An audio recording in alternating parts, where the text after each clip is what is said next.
And we are live. Welcome everybody to another episode of You Know What? Let me just say podcast. I am your host Ray. With me as always, we have Father. Peace and blessings, pushing P.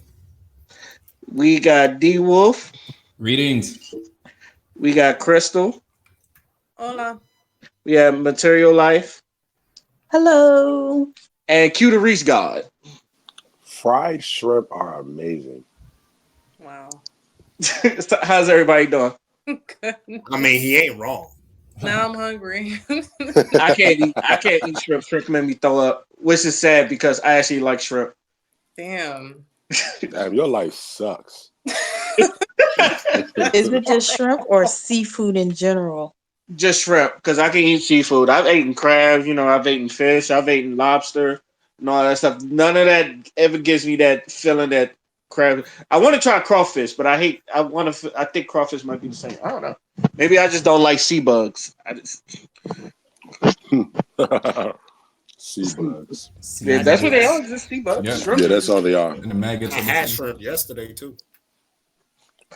It's like I be feeling sad because my brother he be making his salmon with this he make this Salmon. big old salmon with some tuna, not tuna, but with some shrimp in it and all that other stuff. And I look at him and say, I can't eat it. And for some reason, he think I'm bullshitting.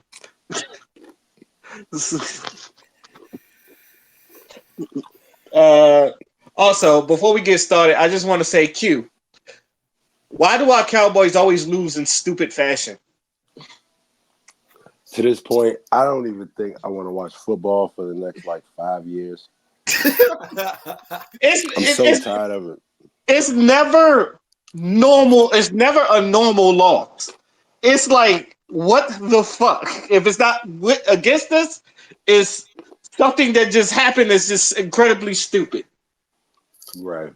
Ever since, what's some funny? I blame Tony Romo. Ever since he fumbled that ball against Seattle, Oh my God, leave him alone. I'm a Romo fan.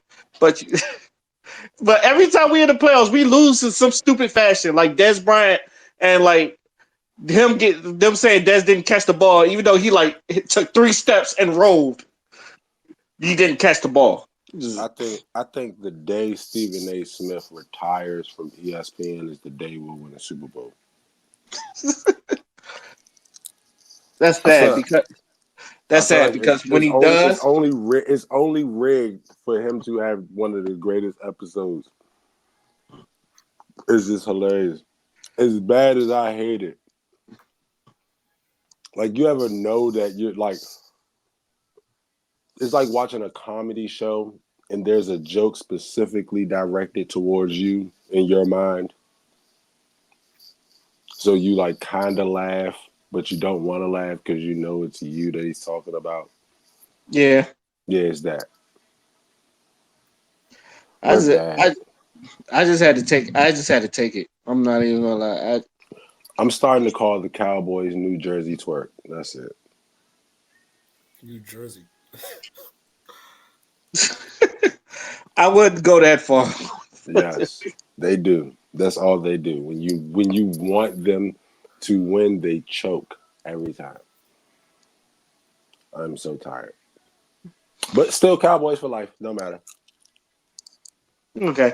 All right. Now on to the show because today we're gonna be talking about relationships. Today we're gonna actually have a topic. Even though I know D Wolf, he probably gonna have some stuff that he want to get off his chest and all that stuff, and I'm gonna let him. But we're gonna get into some stuff that let's talk about relationships. So I'm gonna start with a basic question, and I want the ladies to answer this. Why are we competing with one another? Why does it seem like black men and black women are competing with each other instead of working together? Jealousy.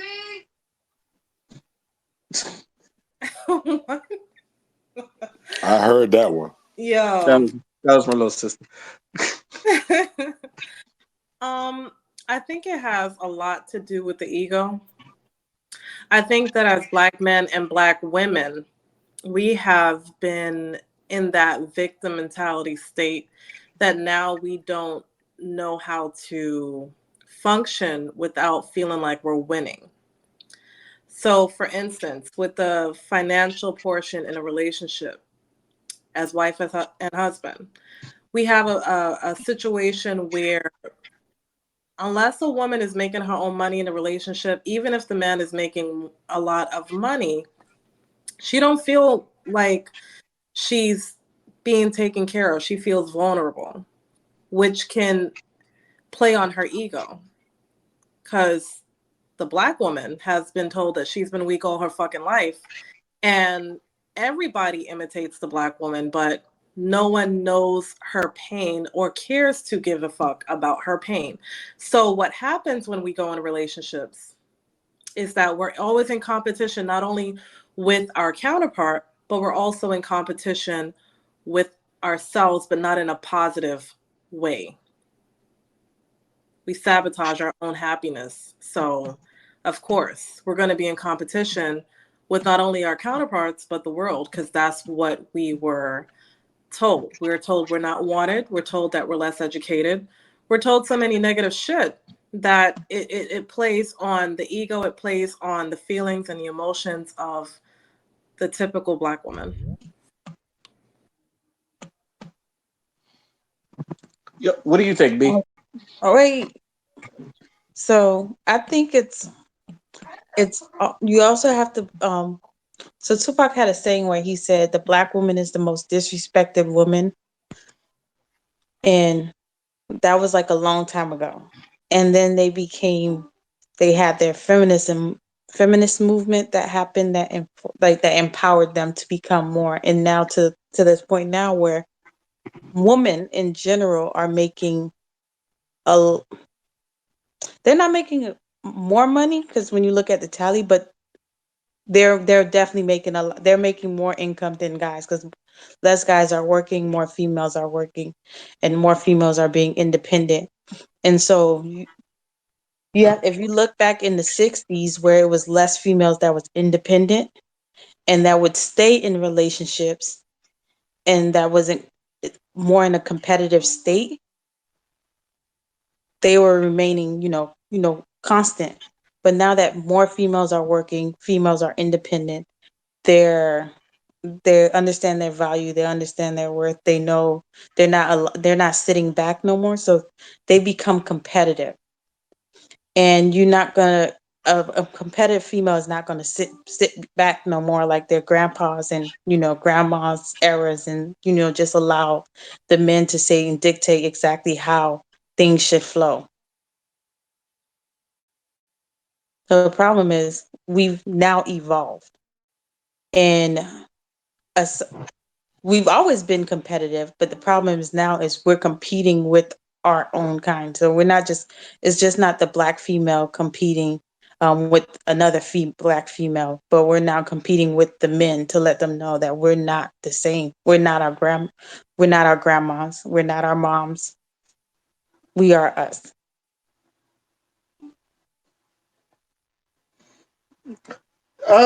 Anybody got a retort with that? Or y'all agree? What's up, Dion? How you doing? I just walked in, so I'm just trying to figure out what the conversation is about. I basically said why is it that Black men and Black women are competing and not working with each other? Hmm. Uh, I, I think it was set I, up that way. I think it starts within our gender. We don't hold each other accountable the way we're supposed mm, okay, all right. I'm probably I can coming. get. I want to say this before. My bad. I just want to say this because I understand what you're saying because but I kind of look at my grandparents because they've been married for over 60 years, and my grandfather he has a what is it, an eighth grade education, Naja? Yes. He has an eighth grade education. My grandmama was a nurse, and she's been a nurse until she retired. And all that stuff. My grandfather worked, and my grandmama also worked, and though they're Panamanian, and I would say that it's probably different. This is like you growing up watching them. I've never seen them compete with one another. They always work together. And my grandmother, she done is like anything my grandmother wanted, my grandfather got for her and all that. So it's it's weird for me that you say that, but it's just like I've seen like even older couples is like even because they've been around here since the 60s that I've seen them work together. Like you've seen it work. Like even like I've been in neighborhoods where it's like a lot of these people stay together and all that other stuff, and they're working, and the women they don't seem oppressed or like what other people say. They probably got other wives and families and all that other stuff. It's just like maybe it's a difference in the culture, but it's just one of those things where, and I'm not saying because where I grew up, because I'm pretty sure it's different strokes for different folks and all that other stuff, but I barely saw that growing up. Hmm. Like Like even with my mother and father, it's just like I barely seen that growing up because they both had great jobs. like I said, we have evolved. Like you said, your grandpa worked, your mom worked, and they worked together. And the dad wasn't competing with his wife, even though she probably had like made more income or anything like that.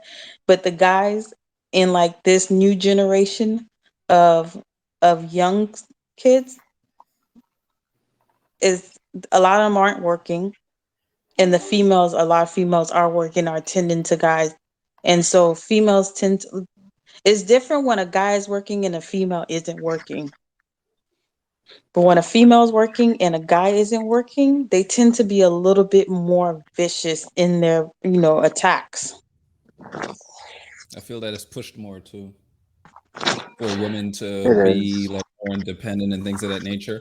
And there's no problem with that. But when it comes to black men, like if a black woman today was to decide to be like a housewife or not work or things of that nature, and she decided that they'll get on her case about it. She can't make that choice on her own, and that's usually how it is traditionally. Usually it works out that way. It could be her choice, and you can't say that today. You can't want to do that today because you'll always get shit for it, and that's another reason. So this is a compound. And what you said earlier with the feminist thing, that was the goal, because this is happening with all the races, but us in particular is even worse because we already have shit going against us. So pile on top of that you know. So yeah, and it's hard to find this common ground. It's hard to find a woman, you know, because of it, because they're always in that mindset. Sometimes Can I you say have to two also. things? Go for it. All right. First of all, D Wolf, as far as a woman getting whatever type of slack for, you know, wanting to remain at the house while her man is working, if that's a mutual thing between her and her spouse, why does she give a fuck what anyone else has to say? Exactly. I agree with that, but it's hard for people to even think for themselves today. But we also It's you usually can't the crowd And that you can't. matters. second point to what you were saying, we live in a world where you have women basically being taught and being trained, that they don't need a man in their life. Exactly. 100%. Because that's all you hear when you watch the movies and shit. That's what you hear in these movies when the girls are grouped together. That's what they say, It's and they're being fed this shit. So it's You like there's can't programming. also. there's But you can't. when you think about it, there's no real model for like a healthy relationship or whatever that's ever being fed to women for real, for real. It's either the damsel in distress, or real ass bitch give a fuck about a nigga type of broad. And that's how they make them feel. They make them by saying Yeah. that, by wanting that, they make them feel like they're being the damsel in distress. And they're like, no, and guys had that mentality when it comes to women, but we recognize the strength they have, and they Yeah, know but then it's the fucked women up know the because strength they have. But once these people start spewing this shit, once they see what's in the entertainment, this is like, oh, this is life. This is how it's supposed to be. That's how they end up rolling. but But you another can't. issue is the fact that Hold on, Dan. Go ahead, B. Go ahead, B. You can't disregard the fact that it's also based off of the country we live in. Like when you look at, like, let's say we look at Dubai, or a Muslim country, or let's look at Viper Like City. an Asian country, or you look at, but when you look at we have the voice to be able to say whatever we want to say. And once we are allowed our freedom to talk or speak however we want, because like you can look at other countries and they do, the woman does, respect her husband, respect the boyfriend or the guy that she's dating. And even when you look in Europe culture, is exactly how, they like, they're submissive to their husbands and boyfriends and everything, and really do like work together. But here in America, even if you look at Africa, there's still have, they still function together as one unit, regardless of both parties is working. But in America, it's also based off of like our America, like what a lot of the movements that we have instilled in America, that allows people the freedom to, like, be able to disregard a union. Hmm. So we can't. It's also based off not just culture, because it is not too many cultures that functions like we do as American, but it's based off of the country we live in. It's Western too. It's been in like, people say it's like, it's if you watch TV a million times and that's all you do, you've never stepped out your house and all you do is watch your TV every day. You either watch a news channel or anything on TV. After a while, seeing this constant repeated of behavior, you're gonna think that's normal. Hmm. But if you don't see anything else, like if you've never left your house and that's all you're seeing is that being, given to you, or saying like, okay, females are, we're now like the independent breed. Like you can throw out your trash stuff. You don't need a man to open your door. You don't need what you need a man for. You can do it all yourself. Like, oh, let's join in. Let's go into the engineering field. Go into like become mechanics, and then after a while you're like, well, I can do it too. Like I'll go, learn this, learn that. And but then when you go to like other countries, yeah, they're suppressed and everything, but it's like it's a mutual respect between, like, a union. But here is like eventually it's easier to, like, have a broken family than to have somebody that's strong.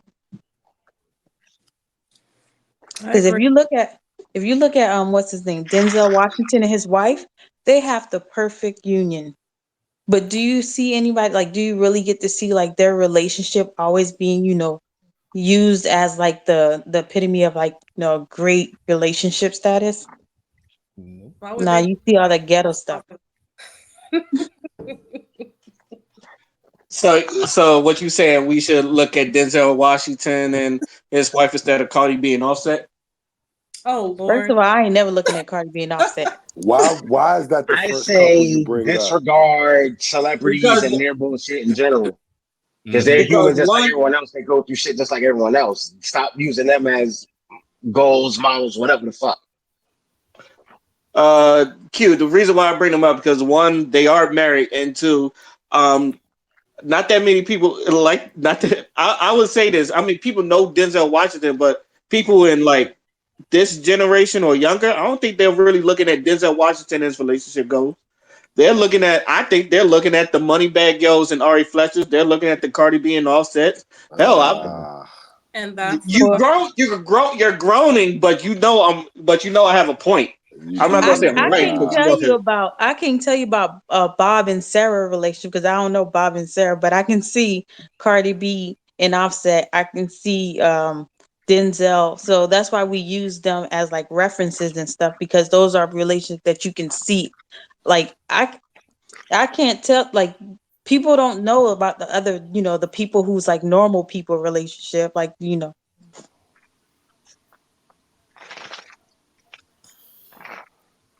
at the end of the And day, Cardi B. when it comes to this relationship stuff, when it comes to people looking at other relationships, it's nice to get a base for it. But I think a lot of the problems that come with looking at other people's relationship, celebrities' relationship, is that we don't know everything.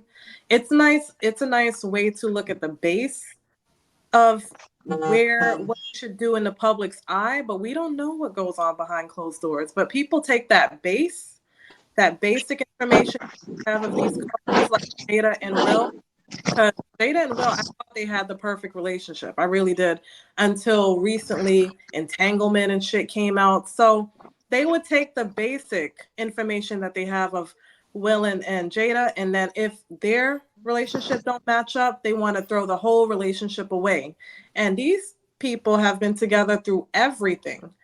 They don't see the part that they're working on it. They take their one entanglement or whatever the case is and be like, oh, I'm glad that, we don't have a relationship like Will and Jada. But 5 years ago, you was doing everything to a T like them, and you would get angry if your man didn't follow in Will's footsteps.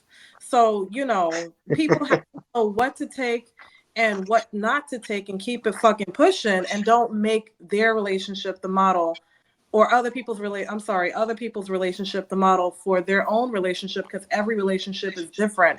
And I think also that the reason why the black man and the black woman is in competition really has a couple of things to do with colorism, the pay scale between the black man and the black woman, the fact that other race of women who imitate the black woman try to tell the black man, okay, we're better than them, and they go for it. Now, I ain't talking about the black man that has intelligence and have substance. I'm talking about the black man who was raised probably by someone that always told them that the other race is better. You know what I mean? And not to And stand the up. black man who date white women and then disregard and bash the black woman. Right. I don't consider them black men. I I consider get them started on that zombies again. because they don't even they don't even have their own mind. You know what I mean? Yeah, I usually ask this question because anytime when people mention that, I say, "Would you really date men like that?" I've always asked that because I like those people that disrespect the black women when they go to other races and they talk shit about black women. And it's like my question was always, would you really date them in the first place, or would you really look at them as suitable? What's the word I'm looking for? Would you date them? That's what Partners. I'm. Yeah, Some people partners. did Thank you. date them. Some Thank you. people, some people did date them before they went to the other side. To So the, they was in some suitable black relationships, and then all of a sudden they get in this white one, and they wilding out Wednesday. But all those, like Crystal say, all these things start to factor in onto us being competitive. It's like We there's don't, so many things that you can add on to say exactly why we're so competitive. I mean, if they didn't stay together, I don't know if that relationship was all that suitable. But you know, Yeah, but okay, so a go ahead, Father. relationship in regards to that, like your mindset has to change. If you say that you're with facts. somebody and you're actually with somebody, then your actions are going to reflect that. You're going to make sure that that person is comfortable. You're going to try your best to make sure that you and your partner are in a position that's comfortable, that's stable. That's the entire point of a relationship. I help you, you help me. Men know their Right. role, women know their role, but we overcomplicate it because we have been indoctrinated to be hyper individualistic. Everything is about me, my. So when you're talking about relationships in the black community, that shit's going to be compromised because look at all the conditioning that we have been subjected to in the first place. Look at how they literally deprived resources in an ethnic group of people that literally built the foundation of this country that we live in, that has become a global powerhouse and has parlayed that wealth into neglecting its own people. And black people were the blueprint that they implemented it on before they did it to everybody else. So when it comes to us, the way that we're supposed to what's it called? The way that we're supposed to cultivate relationships is supposed to be collectively. You have a family. Your family is connected Bless with you. other families in within the community. You guys come together to ensure that this particular community of your peers and of people that look like you and the children that play together within that community, ensure that that community is somewhere that they can thrive, and they can actually reach opportunities within their own people and have jobs and be stable and have kids themselves and continue on the legacy. But now it's divided, like all of you have been saying, because of the hyper individualism that has plagued us. We were forced to put ourselves in a position to put ourselves first because we were depleted of resources. I mean, yeah, we got shit now. We have $1 trillion spending power and shit, but we still have a colonized mindset. So it's not going to reflect back to us because, again, we're hyper individualistic. So the code isn't the priority. And then you wonder why black men and black women are so divided and why are they always like clashing with each other when it comes to this. It's because you have been conditioned to clash with each other, because the relationship Facts. aspect isn't a priority in the community anymore. Even though back then we had examples like Family Matters, Fresh Prince of Bel-Air, there were positive things about those shows that showed black men and black women in relationships. You have what else? Like there's a whole plethora of shows that show you black love was something to be celebrated back in those days. I'm sure you guys can find plenty of examples of that when you look back, but right now the culture has changed, and because as time went on, money became more of a motive for people to actually be in a relationship instead of getting to know someone and seeing who is compatible with you so that you guys can build something that is stable. Look at the competition that they induce themselves in now, and now everybody suffers as a result because you have to appease your ego instead of helping out the community. So it's a priority change. They have to actually change their priorities if they're going to be of benefit to their own people. Like when you speak about like the shows that played back then in regards to relationship and keeping bonds together, and then you look at the shows now in regards to relationship, like literally when you see a show now, like 50% of these relationships are breaking. Like they get on shows and they automatically start going through like what they consider hardship, and next thing you know they're going through a divorce, they're breaking up, and it's like wow. So Reflection of the times. what we saw back then, and then also the ratio of like marriages and household to like two family households was a lot bigger back then compared to now. Everybody, like almost every kid growing up in a broken household, because it's once they shifted the way the media starts to reflect the black family, even like when you seen Good Times, when you watch like once it started shifting to where it like recreated this narrative that black families were just all just jacked up, the competition started too. And I would like to touch on what Material Life said when it comes to the broken household. In a broken household, I'm not saying that single mom homes, it's anything wrong with it, but we really have to face the fact that me by myself, even though I have help with these kids, it's 4 of them, right? Just one child. If I don't have the help that I need, I'm gonna be stressed the fuck out. So does that mean that I'm always going to handle every situation with my kids in a proper manner when I'm still learning myself? It's no excuse, but I'm just, putting it out there.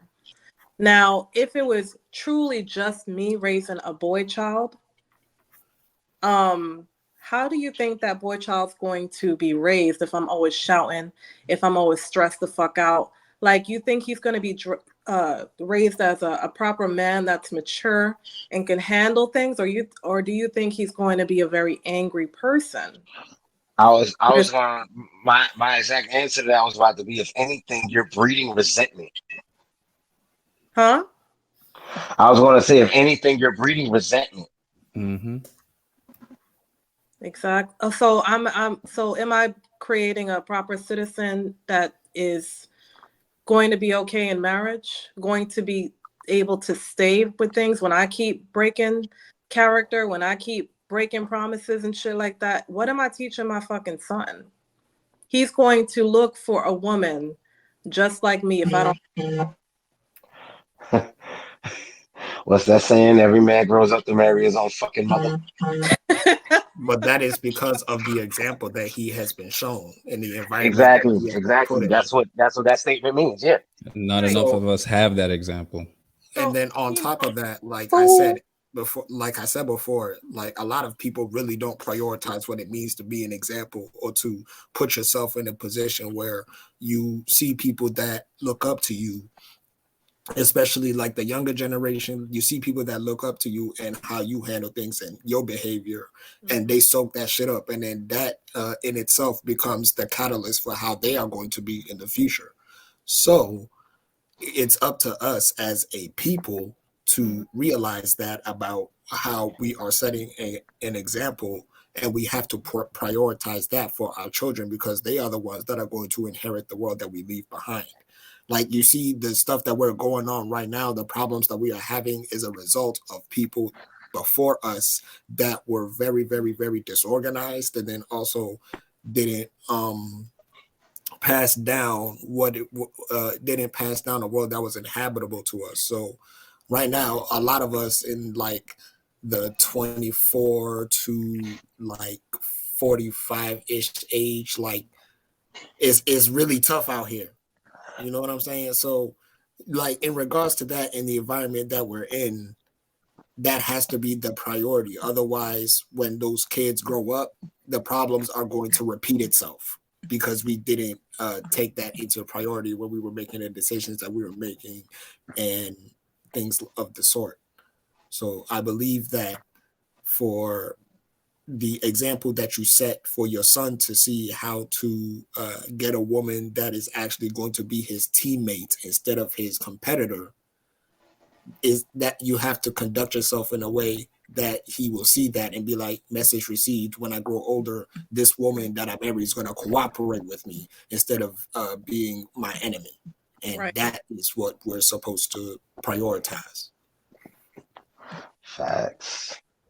But you also got to think about a lot of the kids that grew up with these 45 to 50-year-old parents. And then you tell yourself, well, once I have my own child, you're going to do, like, if your parents was very strict, you're like, well, once I have my own child, I'm going to be less strict on my kid. I'm going to allow them to, be different, voice their opinion. I'm going to talk to them. We're going to be like best friends, blase, blase. And then you raise a kid that is like a demon. Yeah. And then your kid turns around and says, I wish my parent was this way, then I'm gonna raise my kid that way. They had their days, they did little things that I didn't like. I'm gonna raise my kid this way. And then that's how we are in the situation we are now, because each kid evolve and they say, well, I'm gonna do something different from what my parents did, or I might keep this that my parents taught me, but I'm gonna do this instead, and I'm gonna do this instead. And then the next kid that comes around, they're gonna do this, and then next kid come around. Next, we have the kids we have now, which everyone calls the Y generation. They always questioning, or you can't tell them nothing. You can't, you know. That's not always a bad thing.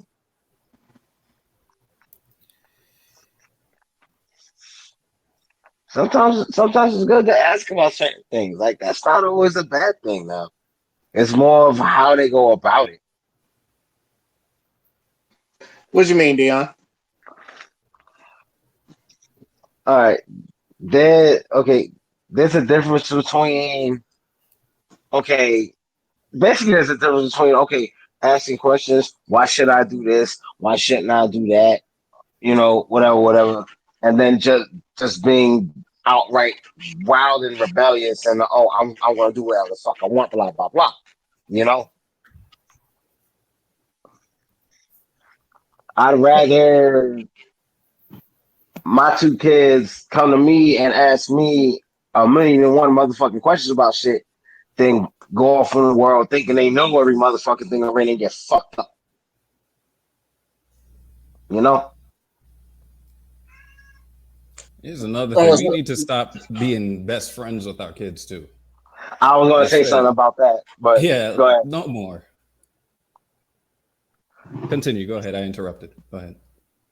No, I was gonna say something about that because I don't want to give too much personal information, but I'll focus on about some of the shenanigans that are going on between my mom and my sister. That's only recently getting motherfucking rectified. And yeah, my mom realizes her mistake with in that regard. I'm not going to go into detail, but yeah, that's just not the move. You want your kid to be able to come to you as a parent, but Mhm. you know how our folks you say, "Oh, I'm not one of your little friends or whatever." Like I'm not. Mhm. But that type of relationship has to be established. That type of relationship has to be cultivated in a way where the child, like when it looks up to you, it knows, oh, you're the parent. Like at the very end of the day, my opinions, and I can have my opinion, or like I could move the way I want to, but I will always respect your authority because you raised me in that type of environment. I'm not. You weren't the Exactly. type of person to, laugh when your child does dumb shit. You actually try to correct them and put them on a path of discipline, Mhm. so they can maneuver the world in a way that represents the family in a better way, that represents the community in a better way. This is why Asians treat their children the way they do, because when you see the Asian people, like Chinese Tiger people, mom. for example, they strive for excellence because that is what they are disciplined to do. They're not there to make friends or whatever. They're there to get the bag first and foremost. That's the That is their tiger moms, priority. yo. You're You right. know what I'm saying? Like Yep. that is that mentality. But and of course, we could talk about the type of mental effect that it has on those in those communities. Like that isn't to be said. That's probably one of the places where a lot of people struggle with that. But everything that is happening right now is an example. It's happening because of what has happened in the past, or the type of attitudes that have been cultivated in the past that led to right now, and it's going to continue to be the path until we make a collective effort to correct what has been stolen from us, and also correct how we have been conditioned to view things. There needs to be a paradigm shift in that regard. But with the parent and the child, they can, like, of course, like a parent and a child can be friends, but again, that authority has to be established so the child doesn't do anything to compromise the family unit. Mhm. Because there's been so many examples of children of like famous people that just do a whole bunch of stuff, and like you looking at the parents like, yo, what are y'all doing? You know what I'm saying? Like that's a shameful thing to do when you are questioning someone's parenthood. When you are coming for someone's parenthood, that is a very disrespectful thing to do. So, in regards to that, if you don't want that to be a part of like the conversation about you, then again, you are going to have that discipline. You are going to change your mindset in how you approach raising that child. Do you want them to be your friend so they can do whatever they want to do, or do you actually want to be the parent so the child knows whatever I do in the back of my head, my parent is looking down on me like this is my parent. You know what I'm saying? I can't play around. Boundaries, man. Boundaries. Yep. And balance. It's crazy Yep. because you use the Asian community as a reference, but back in the days during the segregation era, black parents was very hard, and we used to always. I remember growing up, my mom used to say, "You got to work 10 times harder than your counterparts." Like, let's say the white community, because you're black. Yeah, I brought that That up used to be a before. saying that was always said in the black community. Oh, you got to work 10 times harder than the white person just to get the bare minimum. Hmm. But then they add the fact that you're also a woman onto that, and now not only are you competing with the white folk, but now you're trying to match with men in general, and that puts you at odds with the black men in your life. I've had that talk. I mean, black men has had that talk too. I mean, I personally think the black community has It's had that talk that you got to work twice as hard to get half of what they get. Because I don't. I mean, I know it's probably worse for a woman because you got to be a black woman and a black person in a white man's workplace and all that other stuff, and you got to deal with misogyny from some counterparts and all that stuff. But Growing I up, know, like I've had that talk with my peoples as well. yeah, Mhm. Sometimes but you got to growing work as up, twice as hard to get. it wasn't the talk in regards to like just as a female or a male. It was just the general talk amongst black parents to their child. It wasn't Yeah. like we didn't have the whole, be afraid of the police talk. It was our talk growing up was more in regards to as a black person in society, you have to work 10 times harder. So you have to go strive to go to college. You have to strive to, be better. You have to strive to not be seen as black, even though your skin tone was black. And so then eventually you start to see, okay, well, you have the black guy who works at the same firm as you, but he's still making a little bit more. So then now you're looking like, well, if we're both black, why is he making more than me? So that's how then all of a sudden now you're competing not just against the white people, but now you're competing against your own kind. We were surpassing them because of that. That's why they took away the fatherhood. Exactly. But that, working twice as hard, as a black person, I feel like it's a setup. The reason why I feel like it's a setup is because, they're no longer holding slaves, which has been what, past 400, 500 years ago or whatever. So I feel like they didn't feel catering enough to put the whip in their hands anymore. They didn't want to do all the hard work. So now they're making parents do the work for them, along with the school systems and everything else. Because I find it interesting that the people, like, we tell our children, we got to go to school, you got to do this, you got to do that. And at the end of the day, Jimmy is just going to go over there to work at his dad's, firm and not have to work twice as hard. I think the problem is that they want us to tell our children that they have to work as hard as they can to keep the word work hard in their fucking mind, which is some bullshit. Because at the end of the day, you have to work smart, not hard. Everybody's stressed As out. many times I've heard that saying in Everybody's the stressed Navy, out. Work Yeah, I smarter, heard. not Yo, I harder. heard That's that the in thing in the my first military cooking in job. general. work smarter, not harder. Yeah, That's my chef told me that day one. Now, Crystal actually makes a very, very, very good point there because, as I've said before, and I've said many, many times before, that whole hustle grind mentality, yeah, it's cool and all, but at the same time, you also have to prioritize rest so you can have the energy to continue what you're doing. But Mhm. because they've instituted that type of mentality so much, and at the same time, they deprive resources towards this particular community, they push that type of sentiment on our young children, and they push it out, and then that's where you get the hustlers, and like the people who's always that grind mentality, like you hear it all the time in rap music. Like we really have that like hustle culture in our community because ain't nobody gonna out hustle a black man trying to get it out the mud. You know what I'm saying? Like that's the type of image that we have portrayed ourselves, but it's also self-destructive because if you do not take the proper if you do not take care of yourself during that process, you deteriorate. You know what I'm saying? This is like this is why it's so important that black men who are in their 50s and their 60s, like it's okay to slow down and actually, prepare yourself for, the fact that your body is aging. You don't have to Yep. work so hard. You know what I'm saying? Like that type of stuff, it wears down on you as time goes on. Like if you don't prioritize rest and you don't prioritize actually taking care of yourself, it will wear down on you. And not only will it have a physical effect, it's going to have a mental effect as well. Because when you work so hard, you build up stress. And what we do with our stress is we put it off to the side. Like we do Yo. that shit all the time. And when you put it off to the side and put it off to the side because this got to get done and that got to get done, and the kids got to eat, so I got to take in extra shit. Like that stuff Son, gets to you.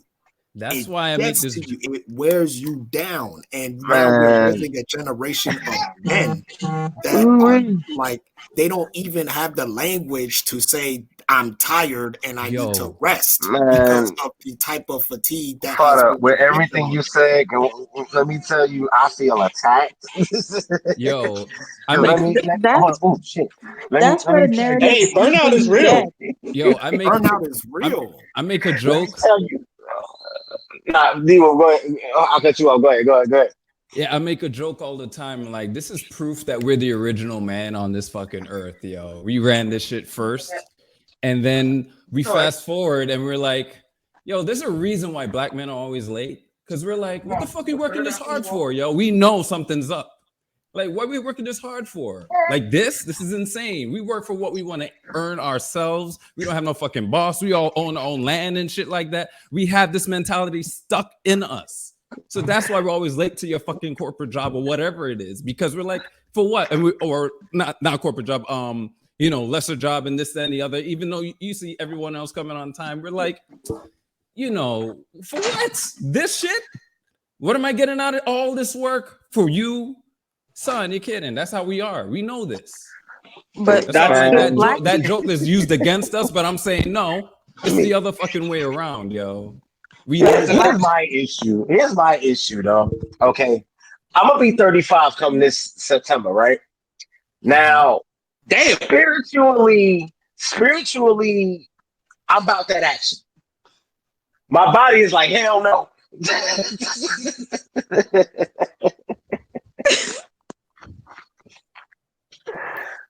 100%. And plus, I will say this: I bet you, all our grandparents, like I said, mine's had an eighth grade education, so he's been working since he's a youth. So a lot of our grandparents, a lot of them had to drop out to support the family. So most of their knowledge is work, and that's all they do is work. So like now they probably could reap the benefits, but I know this generation, we don't want to. For one, we don't want to work that hard because now the technology is, in my opinion, is so advanced enough that you don't really need an 8 hour workday. You don't. And We yo like depending on the type of job, I know mhm. depending on the type of job, like I know retail, you always got to be there, but like most of the jobs I've seen, or most of the jobs I've done, and especially in the Navy, we be there, like especially engineering, because B know about this. It'd be slaving, like slaving. we be there for like 8 hours, maybe 10 hours, and the jobs be done in like 1 or 2. And so we just sitting around, and it's just like, what do? You got to pretend to clean and pretend to look like you're busy when everything is done. So That goes I back know to what that Fada I feel said. like that affects us because they're telling us we got to work, and it's just like most of the people you worked for and you doing these 40-hour weeks, you're burnt out. And sometimes you need more than a weekend. You need a vacation. Mm-hmm. You know what's What so goes back to funny? what Fada said. You work smart, not hard. We have that setting already. Yeah. I swear to God, there's gonna come a point where, like, for a full month or two, like, ain't nobody gonna be able to find my ass. You know what's so funny? It's because back in the days you were training your kids to like work harder than the white man, right? And then someone came out and said, "Oh, well, I only get like 3 hours, like you sleep when you're dead," or whatever the saying goes. So then Yeah. it's like, oh, you got to work even more harder now. Like, oh, I'm gonna sleep when I'm like, who come up with a stupid saying to sleep when you dead? Mm-hmm. Hospice. Yeah, but the only reason why it's like that is because, again, the environment that they're in. They have to hustle because of the resources that have been depleted from their neighborhoods in order to boost up like the wealth of the people that actually own the companies, the actual people that have like high positions in the corporations and shit like that. That's where the money is going to. So they're intentionally hoarding the wealth from the people that are doing the work. So when But you have that type of sentiment, yeah, you're gonna breed that type of mentality. Oh, I gotta hustle to get it. I gotta do this. I gotta do that. But no one really asks the question like, if you are in a position where you have to work twice as hard to get half, why are you in that position in the first place? And better yet, why is it that you are dehumanized to a point, or you have gotten yourself to a point where somebody has to say that about you, or you have to conduct yourself in a way that you have to claw, you have to scratch and claw, you got to climb and climb, and you come from a place of poverty because of this sentiment that has been pushed down on you, and it doesn't make sense because it's not fair. It's not fair that you have to work twice as hard to get half. How about I put in my fair share and I get my fair share? You know what I'm saying? But if you have a people that have been like propped up because of their low self-esteem, like the Democrats do to black folks every damn day, when you do that type when you do that type of thing, you breed that type of mentality where it's like a welfare thing, and you know which type of black people I'm talking about. And not to get too off topic, I think that's why we're having this great resignation we have it now. Yeah, So, like that was just a go little quick segue, but yeah, like you know which type of black people I'm talking about. But like in regards to that, I'm just speaking of the fact that at the very same time, while we were being impacted by the atrocities that have been implicated on us, we still found a way to not drown. You know what I'm saying? Like that's one thing you can say about the black community. Like we've come very, very, very, very, very far. Again, like if any other people went through what we went through, they'd probably be extinct. So the fact that we have some type of semblance of like a foundation of wealth is something to be applauded at the same time. I still see the good in that. And I think it's Elevate. important to acknowledge that, because I think with everything, it's balance. Like Crystal said, it's about balance. Yeah, you can work hard. That's great. But make sure you're also resting yourself. Make sure you're also taking care of yourself so that you can have the energy to not only do the job adequately, but to, share with your friends and your family. They need that energy too. You can't just spend it all on your job, You preach. Father, you are preaching, okay? Like, that's what I'm saying. People intentionally miss the point, and then we wonder why there have been so many people that have kids, and you see the way they're parent, you be like, yo, what the hell? Like, why do you have children? And I think that's way too common now. Like you be seeing some wild stuff on social media, like just people just getting it wrong, and you like it, and it reflects in your kids. You know what I'm saying? Like you as a parent, you look up at your kid look just like you. Like it has your same features, it has your same face. This is something of your creation, and you just gonna represent yourself like that in front of that. You know what I'm saying? Like that's gonna reflect back on you when it's like 60 years in the future. All the pain that particular person inflicted is because of your example. So if you failed at your job, it's going to reflect on your children, and it's going to be a curse that continues on the more you continue to get it wrong. But they don't take that type of stuff seriously. It's I got to get it now. Hyper individualism, America the Great. Like sit your ass down. Shit. Yeah, exactly. And Father, you said something that I caught on to. You said that as Black people, we came forward, but we don't get a chance to celebrate it because every achievement that the Black race has made has been put down or copied or some kind of form. Exactly. Work fucking harder, and that's what I'm fucking tired of telling us, our Black children, to work harder, while Jimmy over here don't have to work any type of hard. He don't even have the word hard in his fucking vocabulary. Let's start there. And our sons and daughters are being called lazy. They have low esteem, and anybody that replicates what their hard work is will always get put in the forefront. Now, when I say people, I'm speaking vague, but I'm gonna just say what it is. Other races that replicate our inventions, if we don't have a patent, they'll steal that shit. Our dances, if we don't have copyrights, will steal that shit. Everything is being stolen, and we're not doing the right legal requirements known to protect.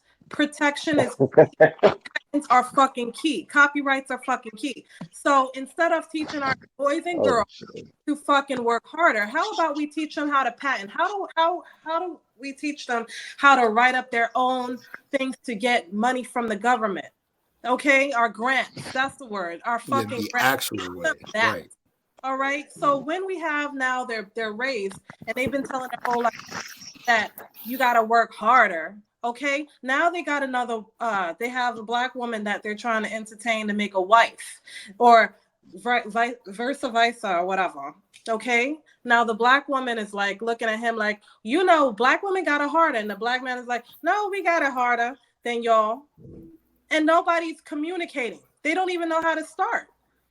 Nobody's listening to each other. So yeah, we're gonna be in fucking competition because nobody's listening. They're just trying to show each other who's more victim than the other, not knowing that this shit was fed to you since you was born.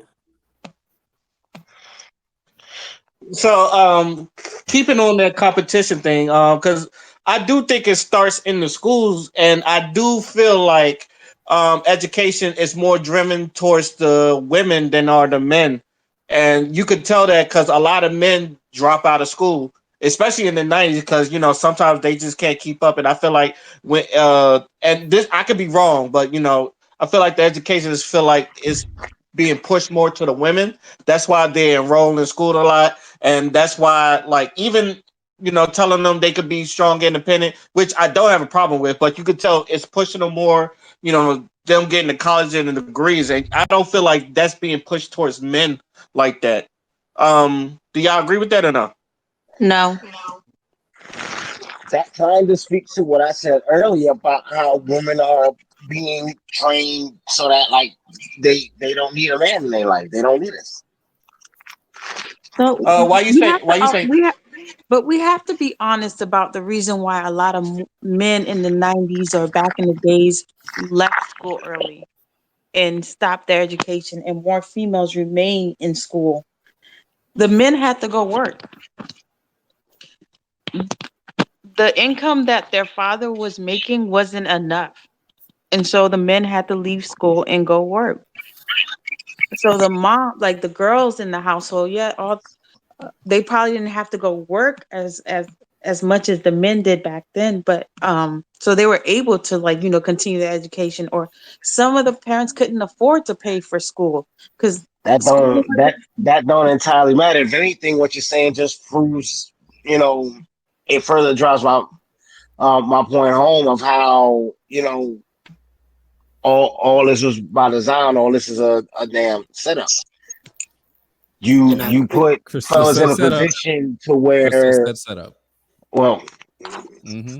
we've all said it in some way, shape, or form. But back to what I was about to say, you put us in position. Like you said, like Father said, okay, now we gotta set our education aside because we gotta make money to help support the family. This, that, and the third. The women are still in school, doing X, Y, Z. Now you put it in these girls' heads after they stay behind to, get get the higher education and this, that, and the third. That okay, oh, you got this degree, you got that degree, you can get this job, you can go here and do this. You don't need that nigga. Like that's what's being fed to women now. But I don't know if public school was free forever, like a long time ago. Was it always free or not? I don't know exactly the gist of exact from like the 60s, 50s, 40s, 30s, 1900s. So I can't it's really always speak. been free. So I That's don't like know. one of the main things about America going back. That I think like one of the major components of education at the time was also religion, because the first schools in America were like super religious. So that's like Mhm. they always made it a point for it to be free because of that aspect. That's why like it was always able to be free. So I guess it was just the rent and the utilities that was killing these households. inflation, yeah, that and black men being put in jail. Yeah, Yeah. Mhm. a Oh yeah. lot of black men. Like I don't think people really understand just how much black men they locked up like in the 80s and 90s. It was So astronomical. Mm. so the And kids probably had to leave school. The boys at least had to leave school to get like a job working at the little corner store selling milk and stuff, or going to work at the car dealership making cars and stuff like that just to support the household. So the mom, and you let's be honest, they used to have that saying where, okay, you have to be the man in the house now to see Hmm. I'm leaving or whatever. It was a bunch of sayings that we had back in the days that was just so detrimental. Fast Right. forward to the 90s, Like Hillary Clinton super predators. That's what we were. Mm-hmm. Like they need more of us in chains, straight up. They just fucking upgraded what we were in society. You're Yeah, but fucking you insane. but you see how the attitude of one individual in a position as powerful as that can have an effect on the people on the ground that actually have to be subject to, their inadequacies. Like, that is some really, really, really sinister shit when you think about it. The fact that she could throw a term like super predators, and as a result, a overwhelming amount of black men that are supposed to be the pillars and the leaders of their community are automatically not put in a position where they have to compromise their well-being in order to provide for their families because you don't invest in getting them opportunities to actually be a benefit to the country. So Fools let it slide. yeah, like, you know what I'm saying? Like, they And there's always deliberately that do that to one. them. They There's always that deliberately. one that just and then they nods got their so head in good agreement. at demonizing us that now even like a lot of our own women just have no regard nor respect for us. They Yeah, got like, that good at it. Aren't women? like Who said they were women? Whatever you want to call them. My point is like they got so good at portraying this negative image of black men. Didn't Biden do the same thing last week? He did the same thing last week. He compared. But Oh yeah, for Martin Luther this King goes Day. back further than Biden though. No, I'm What we saying were I'm really talking about talking last about. week. I'm talking about recent. I'm like this on Martin Luther King Day. He was Oh, saying how versus George Floyd. thank you. And this bitch in the background, she was black, and she just straight up, yep. I'm like, you fucking kidding? These are the yo. He said MLK wasn't as influential as George Floyd. Yeah, Half and of I'm us like, this already bitch, forgot about you can George hear it in Floyd the a few voice. She weeks. was black, so I know these people exist. That's why these people are in fucking power. Oh fuck! I was like, this is At this point, Did there's he no, really say? Nah, he didn't say that. He ain't say that. there's Yes, no he did. He saving these said people, yo. Martin Luther King, George Floyd is more influential. Like, look at the amount of how big it was for George Floyd's death versus Martin Luther King. Child. Mm. He did This not. motherfucker. It was the Martin vaccine. It Luther was King just the Day. vaccine, child. It was a vaccine. I want to move on. Because what the Why fuck? couldn't yeah, he he just? Why yeah. So couldn't he Oh apparently, just? shit. it Well, says we might Man, get a George he Floyd Day since why couldn't he he's just so grab him by the influential. pussy? Man, Biden I need was his cool with ass that. beat, bro. Biden faces renewed ridicule after comparing MLK's assassination to George Floyd's death. That is Oof. horrible. Oh, Barack, Yeah. get your boy. Oh shit. Oof. Yo, like Barack why? somewhere chilling. Barack don't But care. Why at the could? same This time, bit, are you At, I surprised? call at him a this bitch, point, straight up. I know what he is. I know at exactly this what that motherfucker at is. He this caught point, me. He at caught this me. point, why couldn't he just grab him by the pussies? Like I was cool with that. We was Oh my good with lord. that. I was straight with that Stop. Oh at my this god. point. Like Stop. that's how I feel. You stop. Oh, Oh Like don't shit. talk I like know we that, all son. spent. I know The we all recon spent That's our. strikes familiar. again. I'm The just saying, recon like, strikes again. I'm just Oh saying shit. because we all spend our days asking, what the fuck worse can we get from Donald Trump? And then you see what happened when your parents tell you stop asking for shit that you don't want. And you Stop know what's asking funny? A questions you lot, don't want to and You I, hear. reaching for shit. See, you reaching for shit. You don't even know what's in the sandwich. You don't even know if you Oh want this shit. shit. Now, if I give you the shit and you pick through it, I'm gonna slap the shit out you Phew. for asking for it. That's exactly what the fuck is going on right now. I don't want to hear nobody else complain about shit else with old ass Joe Biden. No fucking more. When Obama was president of the United States of America, Joe Biden didn't say shit for a fucking reason. Oh shit. They I'm use sick him of to crack motherfuckers jokes acting against the retarded. opposing party. I'm tired of That's people what they use acting him for. stupid like they surprised that Joe Biden saying this dumbass shit. That's why Obama said every fucking thing.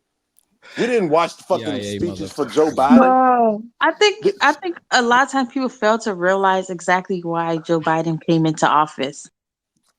Mm. He's here to do exactly what Down that he's rabbit doing hole. now.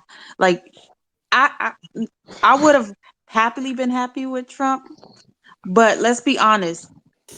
he had the mandate for the virus. Trump would have never done that. That would never have flown. And they really wanted that virus, the vaccine, to be passed through everybody. Trump was not for it. Getting the troops out of Afghanistan, Trump was like, as long as my equipment's not coming out, they not coming out. That wasn't gonna happen with Trump. So they knew exactly who the person to put in that was gonna do exactly what they needed to be done. You're gonna let me? Yeah, you're gonna make me start talking about Gaddafi's. Material I life. said, all right, all right. Yo, so let's Before we go What get was ahead, you off, about to Ray. say, Crystal? before we, Hold on. huh? Material life, because you're speaking too much fucking truth, I'm gonna need you to put your VPN on. Yep, Oh shit. Yeah, already Kamala got done, me son. twice. I'm not trying to get you. Yo, Hey, y'all see? Hey, Ray, look, I shut. Hey, you I know shut how the I fuck up the feel road about today. him, and you know we've I already know, had conversations. So Hey, and trust me, a lot of politics been doing some stupid shit this week, especially my man Bitch McConnell. But we let's get back to the relationship thing. yeah. hey, Now, I'm the only person in here that ain't been shot yet by the government. I'm trying to keep it that way. uh, I Dion asked mean, this. Dion asked this question on my Facebook, and I want to get all your opinion on it. He said, "What is about a person who is clearly bad for you that keeps you running back to them?" Anybody want to answer the question?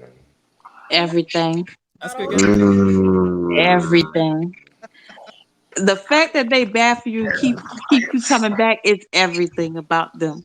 The same reason why Jesus died on the cross for us. He sees the good in all these can I trifling motherfuckers.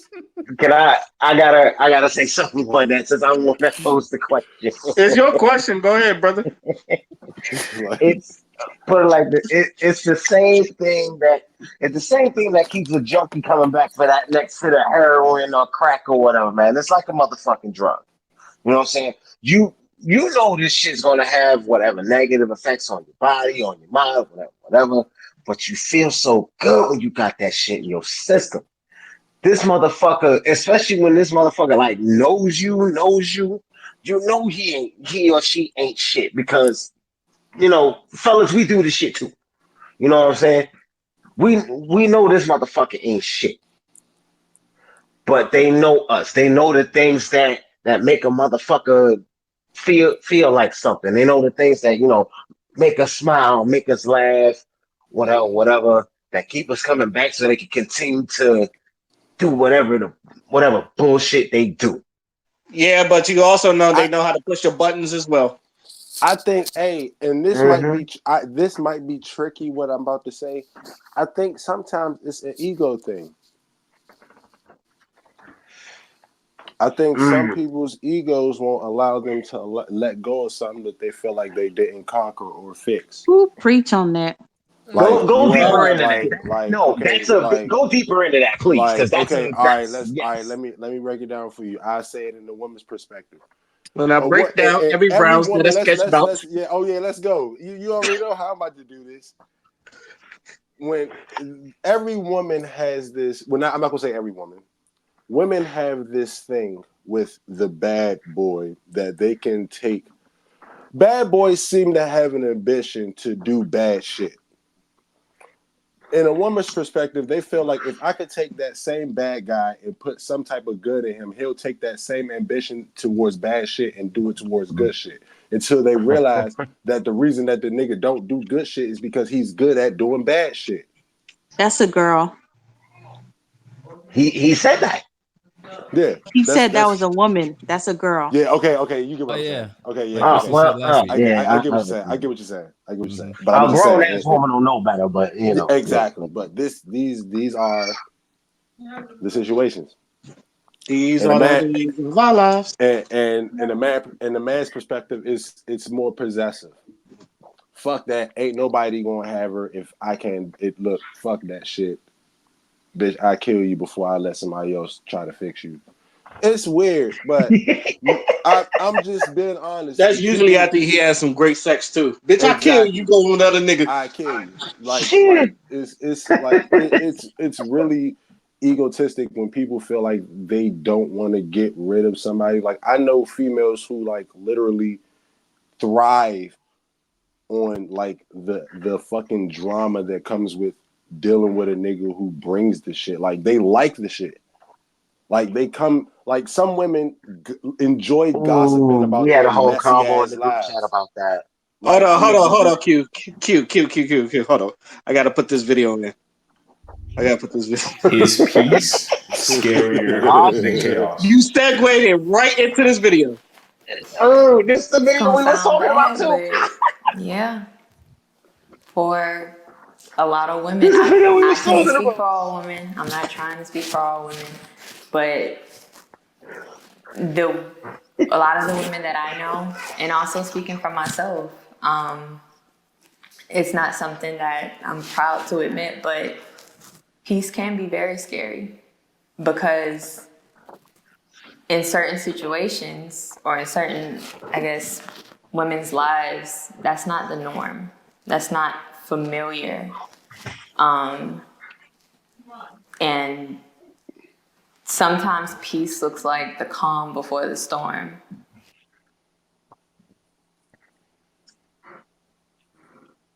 There you go. Go ahead, Q.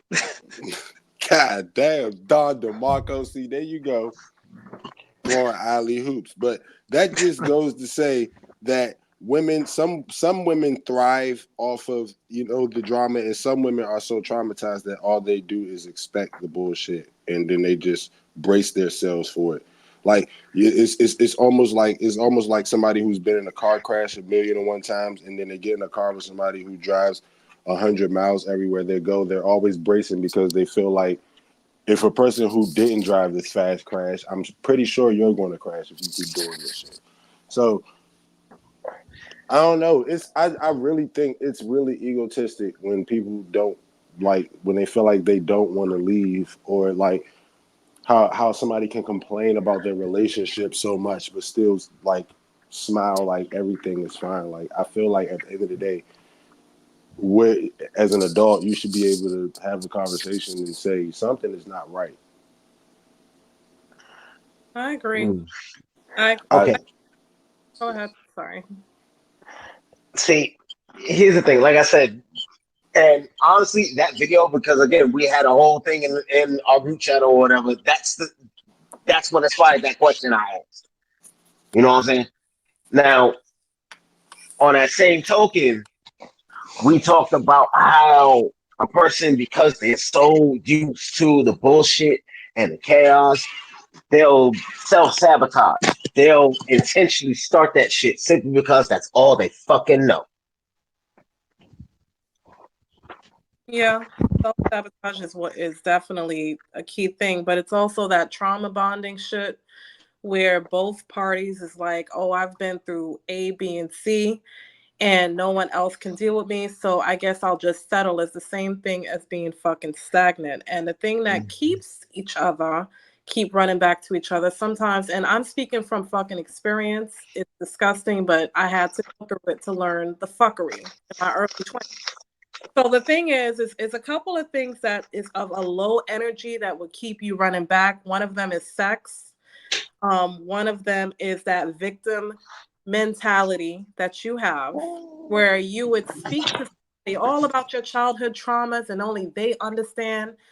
And it's the arguments. No one is really communicating. Y'all just fight, and then have sex right after. That's that trauma bonding shit where both parties are not even doing anything within themselves to grow. Both of y'all are fucking stagnant, doing bum ass behavior. Okay, so y'all think, he's okay with me being stagnant. I'm okay with he's okay with her being stagnant, whatever, y'all bonding and shit. That's not cool. That's that trauma bonding shit, and it's not good. That means that you're okay with settling. Why would you want to be with somebody that you know you're off and on again? Very toxic. Y'all ain't growing. One argument can mess up your whole fucking day. Why would you go back to that? Because you're trying to sabotage your happiness? Maybe it's that. Maybe you need mental help, but you don't want to get the help you need. Maybe y'all are looking at each other as counselors, which is the worst thing you can fucking do because you can't even identify in yourself what the fuck you want. So how the fuck you gonna counsel somebody when they don't even know? Right. Put that pressure on the next motherfucker. Yeah, I Q, already know. Go ahead. Go ahead. when you said that ego thing, that is so true on both sides. Not just like on a male having that ego of like, um, feeling like the big man in camp on campus because he got like, one of the baddest chicks on his arm. She may be toxic as hell, from a broken family, but he everybody looking at him. She got a fat So ass though.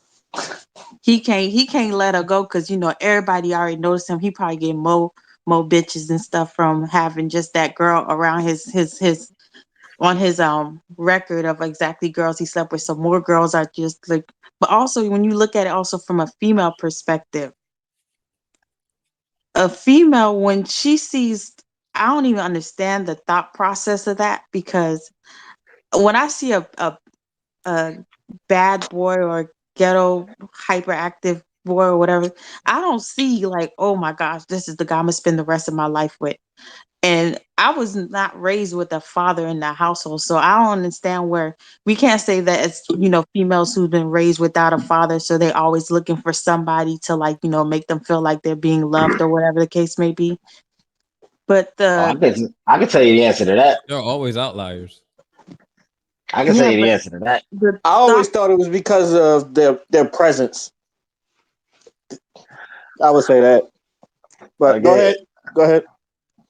so so when a female goes for like that guy where she feels like she can fix him or whatever the hmm case may be or correct his deficiencies that he has or hmm Exactly. be that one of the hmm million, it's that it's still an ego you thing of saying okay, well, you I you did just this, answered your I own did that. question.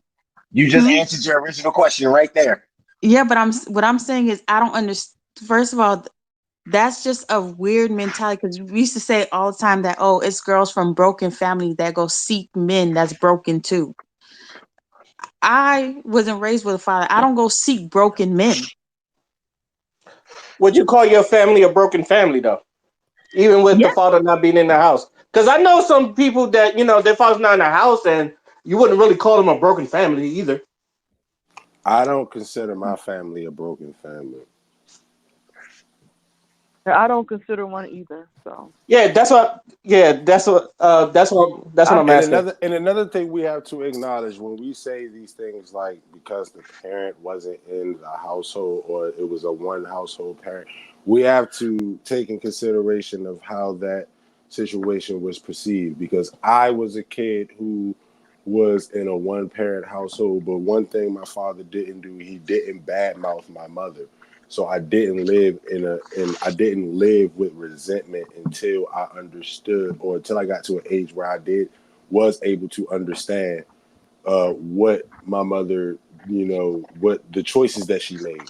But until then, I was raised off of respect and honor and dignity and morals because my whole thing was it's not about generally like who's here. I mean, it's not about who's not here. It's about who's here and how they perceive what life is about and how to, go about it. My dad showed me, just basic human nature rules. Like it shouldn't take a rocket scientist to be nice to somebody for no reason. Like it's not that hard. So he didn't, even though he had resentment in his heart because my mom left him to do everything himself. It didn't rub off onto me. He didn't allow it to be, you know, a roadblock for me to be anything that I am now. So like I want to try to like when we say this one household thing, we have to try to acknowledge both sides of the situation. Because granted, the parent wasn't there, but we do have parents who generally make the best out of that situation to where the child does come out to be better than what they were. And there are situations where the child could have been better off without the dad than with the dad. It's a lot of things. It's a lot of angles Shit. to the situation. You know what I'm saying? Like I hear it a lot, but and then after hearing it so much, I realize I am a child who's been in that situation. So, like, and I can't I'm probably one of the rarities who's like it's been flipped to where I was stuck with my dad and I didn't have my mom, so it's kind of different. I don't know. I was stuck with my mom, and to be honest, the way she mentally prepared me in this world, I don't have the same mindset like the stereotype when you say, okay, girls who are raised with just moms and don't have dads, and then they fall for these like, crazy situations. But it still exists though. There's still that, like, when you see that stereotype, it still states that this is exactly those type of females. Even though some of them be in two household families, and they be beyond jacked up than the one single household family. Yep. Know about I've seen people with that. Yeah. Yep. Like I said, there are always outliers, and I have that situation. Uh, yeah, mine split up. I stayed with my mom. But the thing is, my dad, even though he wasn't home, he was in my life. I could see him anytime I wanted. He he basically raised me, just not in the house. But I was always home with my mom, and there are certain things, but you maneuver. You still have both parents, so there's still that balance. You still have that what's important to you to look out for, since you're under only one parent, which is the female. So you have to, and he's there to tell me that there are some people who just, they just know how to deal with it and still be men. Like I said, that's when it comes to in general, it's very different. Mm. Me and my brother were raised, he was raised on my dad's side and I was raised on my mom's side. And you can tell the complete difference between how we both were raised. I still consider myself to be the best, got the best end of the stick. Mm. Talk Yeah, I about feel like I won. I definitely won. Like I'm not even going to sugarcoat it. I'm gonna be a complete asshole about it. I won. it. Shit. like, It be like that. It be like like that. my I, father I was the feel the shit. same way. Like my I father feel was the bad for my shit. brother sometimes when he tell me the stories he go through. I'm like, damn. Oh, man, who you telling? So just to clear things up, anytime that I mention, I don't mention single household. I just talk about the one family member that's the mom or the dad to raise. So I'll give a personal thing where I wasn't raised by my mom or my dad. I was raised by my grandmother. Okay. So when I say that, I'll just make sure that I factor in a lot more statistical things as to why it would be a problem or whatever it's relating to. Because, Q is right. Just because, and I never thought this, but just because someone's raised by one parent household does not mean that the statistics will prove them, that they're riffraffs, that they're whatever. And I never thought that, but it's just to make sure that the message is strong and not, But these negative. are another one of those images that are portrayed by the media that shouldn't be portrayed in such manners. Because I Right. know a lot of. Do you know how many fucking football players in the NFL was raised by a single parent? Right. Vast Like, majority. like You're I'm like like, fucking Disney with that shit. I'm like, are you fucking serious? Right. And I hate. it gets construed, like it doesn't get far because all people are focuses on is the household, the way they arrange with the one mom or dad or whatever the case is. And then the message gets fucking lost based off statistics and media representation of people. Even Disney does it. They always kill off both or one parent. What's up So with that, yo? Oh, straight up, especially the That mother. is The so that's the mother. true. programming. That's the If programming. you're Now a it's Disney normalized. mom, if you're a Disney mom, it's You over. dead. Watch You out. dead. Watch You out. dead, son. Mhm. You're Bro, dead, son. And what is with the parents of like really talented or gifted kids dying, bro? You need to Mm. chill out with that shit, bro. does Batman count? Of course he counts. Oh, Yes. He's still out Alfred The though. fuck they kind of killed question? both The parents. He fuck kind he of was question is raised with a that? complete He had Alfred. Alfred's see what I mean? That was See a what I whole mean? See what I mean? He had Alfred. Who wouldn't want Alfred as a parent? Also, I Straight love that up. dynamic. I love the fact that Crazy he was raised fucking by idea. Alfred. Becoming a bat, but he was like, I got you, son. I got you. Son. Well, Bruce, if you actually read, you'll actually get through Yep. it. like who wouldn't want Alfred as a fucking like let's be real. Who wouldn't want Uncle Phil as a dad? Exactly. A little strict though. Man, hey, And Uncle he's Phil, rich. yeah, he had his rules and regulations, but he was low key cool as fuck. And My he's favorite rich, episode of the Fresh Prince of Bel Air is the pool hall episode. Oh, hell yeah. Breakout Yep. Lucille. Yep. Yes. My favorite episode is when he had to talk with Will in regards to his dad. That thing had me on in That tears. one too. Yeah, he was That at first he was cool, then he just started bawling. I was like, come that's on, number that two. hit you. And simply because of the way that particular episode ended, like that's number two. Mm. My favorite episode will always be when Will did the goddamn his campaign ad on TV. Both for Philip Banks. Oh Phillip- man, Will was so proud of it. I felt his spirit. Like I felt good for him, but it wasn't right. It was bad. It was real bad. But he put his heart into that shit. That's all that matters. Exactly. That's all that matters. Like I felt like yeah, man. I wish that was mine. Like You know what's funny is like for the older people, you can tell why it's bad, but for the younger people, you be like, I like it. Even to this day, I was like, that shit is still cool to me. But I can understand why Philip Banks didn't like it. The bite out of crime. Bye. Bye. Oh shit. That's my favorite part. the way he ate that pie. Oh my god. Now I'm just saying he did bite the fuck out of that sandwich. He didn't bite. Hold up, Father. He didn't bite a goddamn thing. He swallowed the entire slice of pie in one go. Like he didn't bite a goddamn thing. I didn't see no teeth. Oh man, I'm tearing up. What are you talking about something else? Okay, all right. This question is for the ladies, and if I've asked this question before, I apologize, but I do feel like this is an important question to ask. How do y'all want to be approached? Hold on. All right.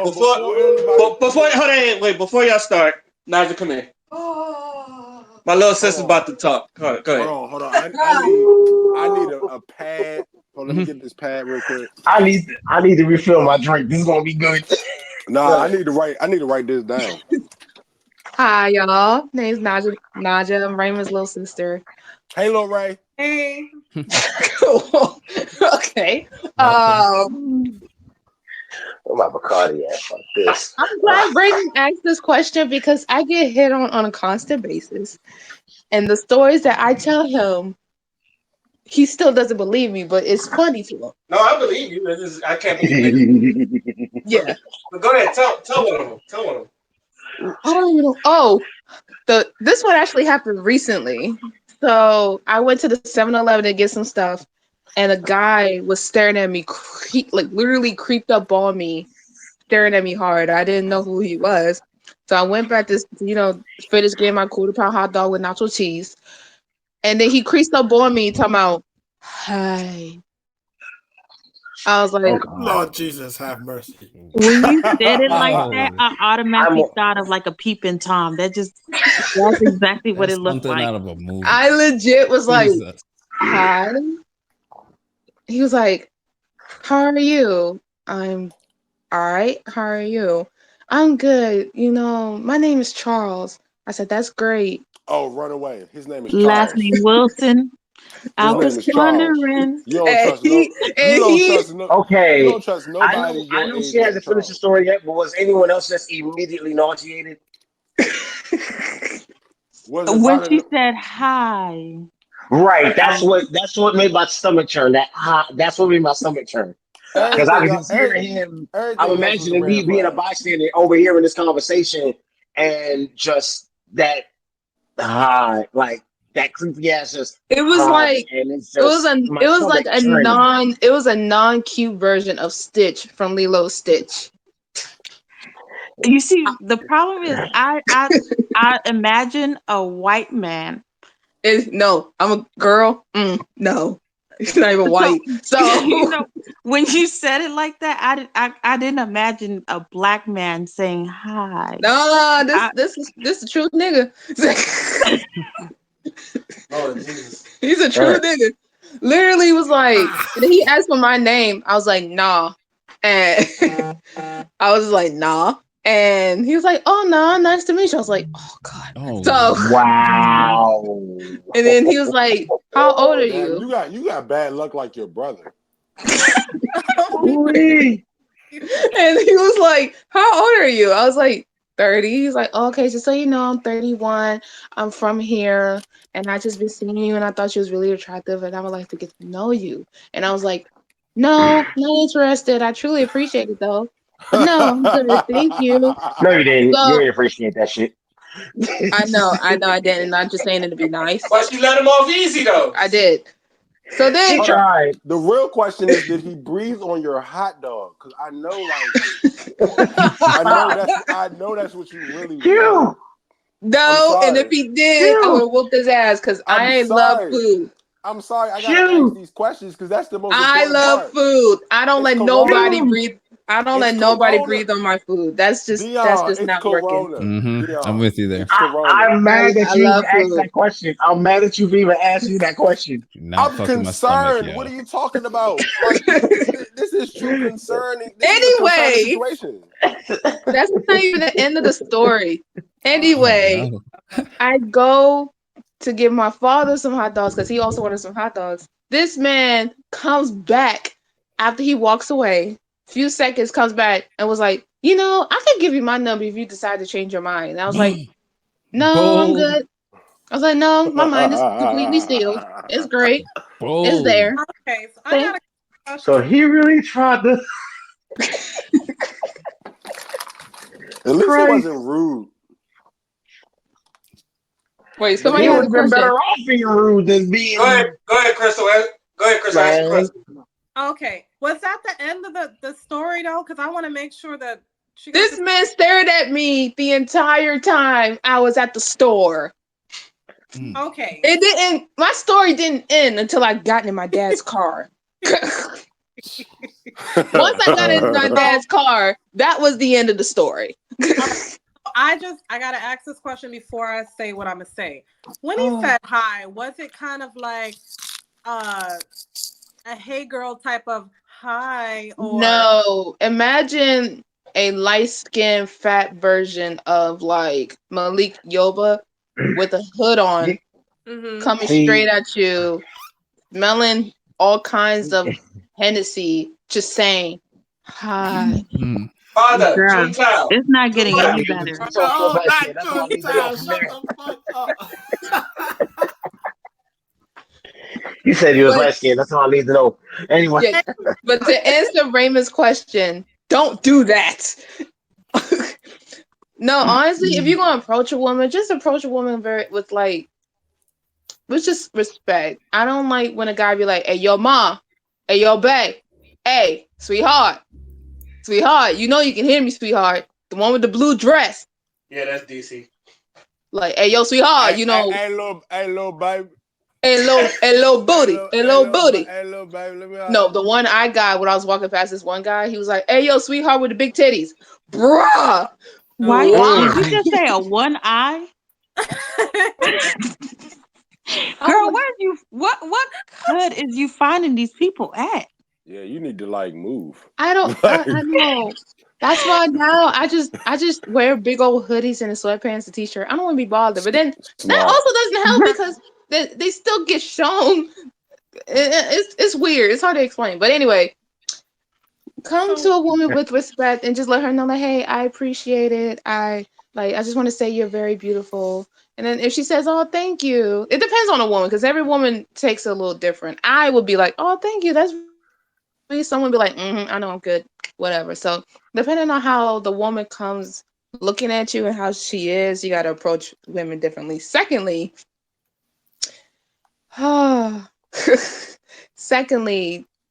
no corny pickup lines. I'm done with those. No. Are you from Tennessee? Because you're the only 10 I see. Oh, that is horrible. No, like if you're an angel, did you fall from the? Did you fall? Did it hurt when you fell from heaven? I hate that one. And actually, another pickup line that happened when me and Rain went to the grocery store. We went to get stuff from Giant, and a guy actually came up to me. He was like, "Are you a mom?" I was like, "No." He was like, "Well, with your sagging boobs and your plump butt, you just look like a mom to me." That was not a pickup line. I just looked at him like, that was horrible. You were supposed to smack him for that one. The hell? I was like, the hell? That nigga's so disrespectful. Wait, Ray, were you there when I wasn't around? Oh, because I was about to say, you if you didn't bust his head was open- checking the food out. It was at the self checkout. You just didn't hear it. Okay. I didn't hear Because the guy was literally walking past me and asked me, like, "Are you a mom?" No, I'm not a mom. That wasn't even. He insulted you. Like, was not paying attention. Now I'm looking at, mind you, I'm thinking Brain's supposed to protect me because all the dudes that I would date, he insulted you. No, Raymond did nothing because he was checking the food out. If he wasn't paying attention, it is what it is. But shorty, that man insulted you. So it's a couple of things that I'm recognizing. So you actually want the guy with the corny pickup line. Do you know why? No, I don't want the. I said no to the fucking pickup line. No, Nah. She don't want that. She don't want that. She don't want that. Corny pickup line. No. Okay, the reason why is because he's not a smooth talker. A smooth talker fucks anything that moves. So if he's coming up with you with the corny pickup lines, that means he doesn't do this a lot. No, he does it a lot. Whoa, hold on. I gotta stop you there. It's just not clever. But if it's the same Crystal, I pickup gotta line, stop you. if it's I the gotta stop you same real quick. pickup Hold line, up. I got a problem with that. Hold up, Crystal, I gotta stop you. Fine, I stop you all the time. That whole the smooth talk is the dude that's gonna fuck anything. No. Me being me. Cut the bullshit. Nah, That's what I'm saying. They have to be clever. I'm not gonna let you do that. I'm not gonna let you do that, Chris. Smooth talking ain't enough, yo. They gotta be original and clever. Hey, I just T-Rex my hat, Ray. Like, no, you can't. No, I just slammed my hat to the ground. I'm not gonna let you do that. Chill. I'm not gonna let you do that because I'm a smooth talker and I don't. I got standards, morals, and values. Thank you, Q. Thank you. Stuff like that. But that doesn't mean I don't know how to hold a conversation and I'm not witty and I'm not smart enough to pick up on lines and react to certain things. Like, what the hell is wrong with you? Like, I'm not. I know how to talk to people. Because I can. So what are you telling me? Because I can hold a conversation for more than 15 minutes. That means I'm fucking everybody. That's terrible. That is horrible. All right. So I get what Crystal is saying. I'm gonna tell you. I'm just picking on her. I'm gonna just pick on her. Yeah, I know. So I can feel the heat. Y'all been drinking hot sauce or something. Hold up. Can I? What I'm trying to say is that you want to go for the nerd, and nerds typically. No, girl. The nerds ain't nobody. It depends on the nerd. It depends on the nerd. I've dated nerds, and nerds also. I don't know what's with. I don't know what's with nerds nowadays. Act right, girl. It depends. It depends on the nerd. Trust me. No, it depends nerds, on the no. nerd. Nerds are the worst at talking to women. No, I don't care. No, there's different kinds of nerds. No, we got Michael J. White. They are all bad. No, we got Michael J. White though. No. They are all bad. No, I've seen them there's all. an awkward nerd. There's a hot nerd. Dion. No, Dion. We've seen define too many nerd. fail. Define nerd. I've seen too many fail. Define nerd.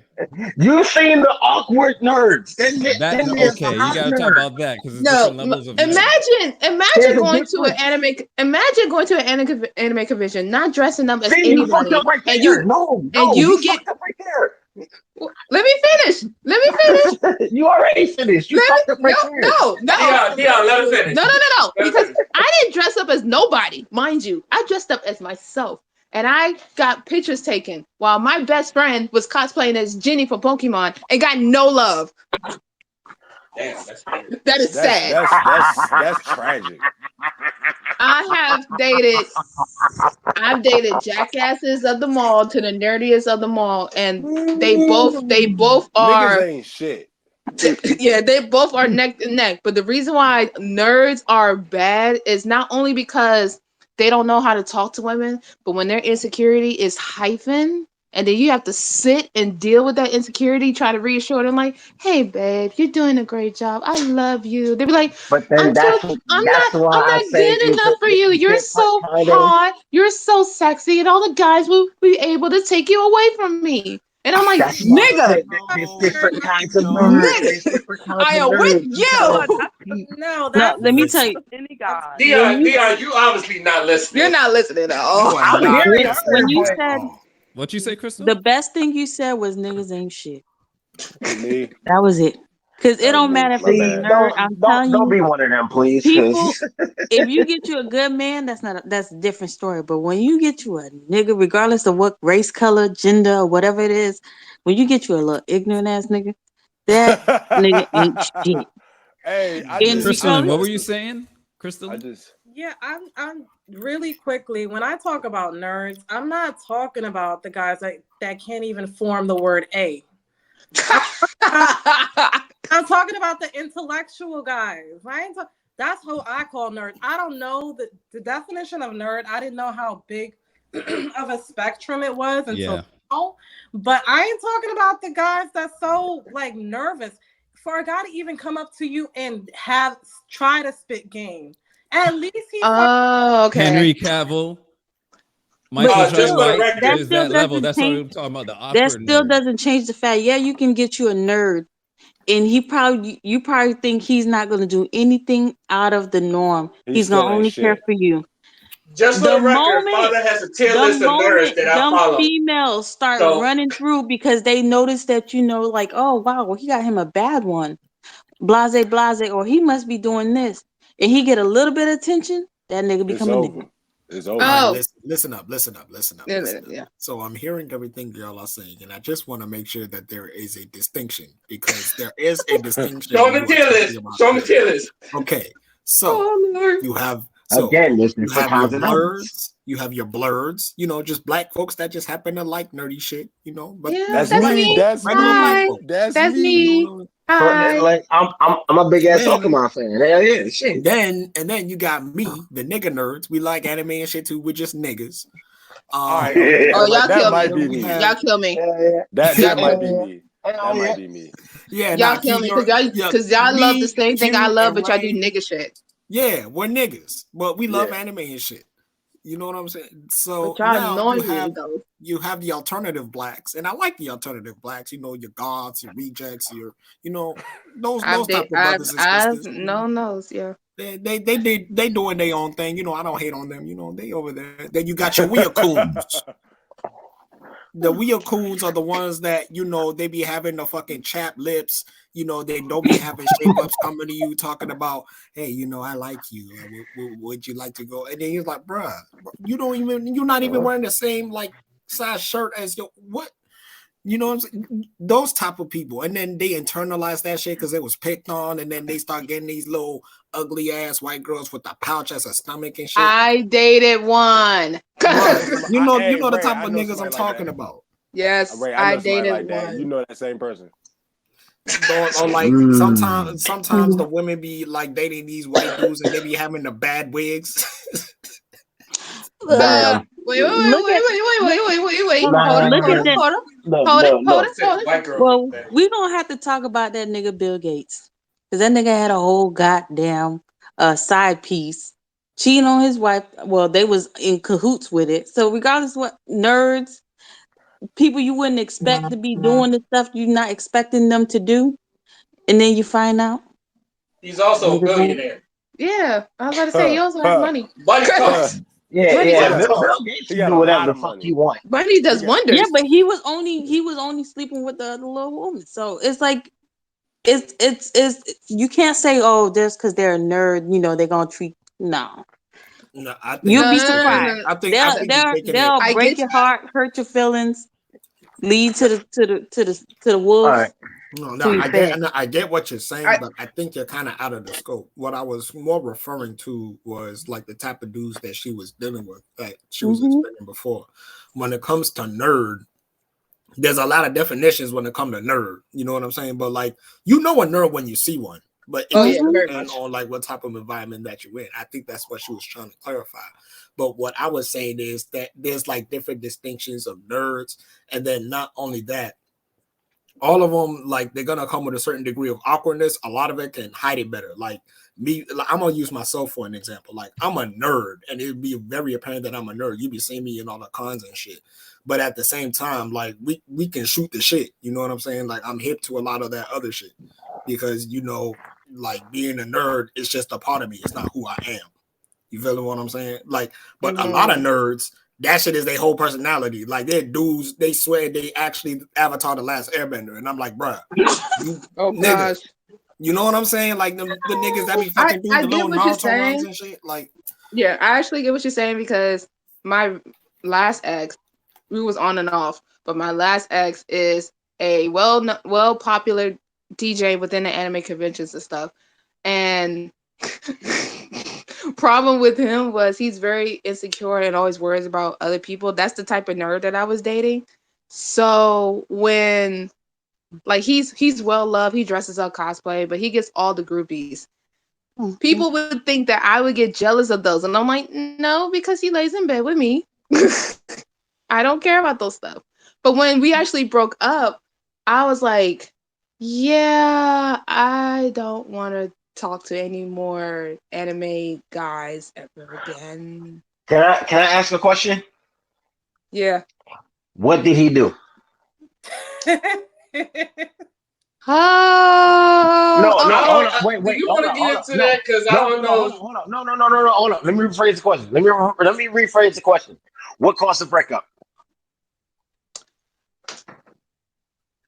Again, do you really want? That's why I was like looking at Raymond like, do you really want to know? I'm asking you. That's yours. Okay, so long story short, FYI, I do fee on the side. Been doing it for almost 3 years in February. So when it comes to marketing and learning more on like getting more clients and content and stuff, that's my thing. I'm working with the other people to do that stuff. He does DJing. He was Okay. offered to he was offered to do a gig for anime NYC for a party with like some big cosplayers like RDC World to your favorite senpai, Kira Please, blah blah blah.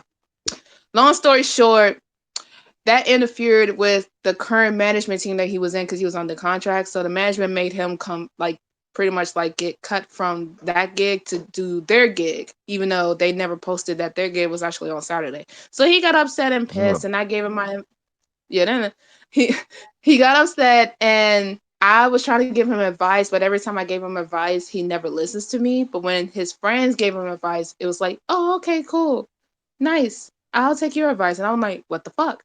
So what caused the breakup was he has a tendency to let his frustration and emotion get the best of him and takes it out on other people. So when he took it out on me, it was like he didn't like the fact that I questioned that his management just now got a hotel room for him a week before the convention. Also, the fact that he didn't tell them, even though I could have sworn he told them that I was coming with him to the convention, which made me not want to go to Anime NYC at all. And pretty much was just like downplaying my photography and shit. So he broke up with me over the phone and said, so are we done or not? All no-nos. All no-nos. And pretty much See, was all that like, tells me, real talk, is that motherfucker was never for you to begin with. But continue. so pretty much, I had to pretty much reassure him that one, I was doing my best to be honest about his work because no one else was going to be honest but him because they just like the fact that they're getting attention because they're his friend and he's a popular guy, even though he feels like he's not famous. And when I was just giving him the real deal about his team and contracts and getting, mind you, he was only getting paid 1,000 for 2 nights for his DJ for Wow. 2 nights. That's that, and going to New York. That's not enough. I told him that's not enough. You need to tell him to And raise your depending price. I on don't the care if he's venue, and depending on the venue in New York, oh no, you got to give me at least 5 G's. What? exactly. So when he said, you know what, it's best that we, break away. You do you and I do me. I said, oh, say less. Okay. So after I started doing me, he hits up my brother, and then he hits me up talking about how he misses me and wants to get back together. And I was there for him when he got an abortion, Yeah, when leave he that made shit the girl behind. get an abortion. Yeah. Like I was there for him when he was dealing with the baby moms and then she ended up getting an abortion. I was Yeah, like, leave that shit okay. behind. Yeah. So I No. was like, yeah. I was like, yeah, no. And mind you, I'm really like straight to the point. I break hearts very quickly. I was like, It ain't nothing got that big stuff. pretty much. So I literally was like, Because, like I yeah, said no, a we're moment not. Shout out ago, to that you. motherfucker was never for you to start with. And then you also have to realize, like the ego thing, you can't. There's certain things that for a male you can't really. You can voice your opinion, but you can't over voice your opinion. He didn't want the advice from you. Plenty of time he probably didn't want to take it from you. Because But it's even if like it's correct, he even if it's wants. correct, It's just like with friendships. Certain friends you can't keep like they they were in a shitty relationship. You can't just keep telling them, girl, you need to leave him the hell alone. You need to go away. This and that. Eventually, your friendship is gonna become, you know, messed up and broken because certain people you just can't keep feeding them the information even though you know it's correct. Certain people you can't help them grow even though you know there's a method for them to grow You even gotta let farther them take them along. lumps. You Hmm? gotta let So them take here's them lumps. so here's my thing though. Exactly. Here's my Go thing. ahead. I literally sat there and said nothing because while he was going off about his team and how he's not able to grow, he was on the phone with a mutual friend of ours who also agreed what I said, but I didn't say Yeah. much until I asked them how much they were paying him. That's Oh, when I was like, the moment you said that, girl, you brought him down to a little man, and that was the moment you said, "Well, Actually, how much they paying you?" And you said, "Oh, they only paying you that. You deserve more." You can took I be him honest? from In some situations, he could have already known. he did, but to hear his girl Yeah, to remind him of something that that he's already how trying to figure stupid out. he is. Yeah, You have this exactly. huge fan base.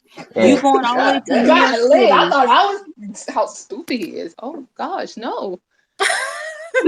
Oh gosh, because Yeah. my thing is, I don't. My thing is, if you're gonna tell me what's wrong, and I don't even ask you what's wrong, if you're just gonna randomly just go off, and I'm sitting there like, I can't ask him what's wrong. I'm not gonna say anything. I'm not gonna say That's anything.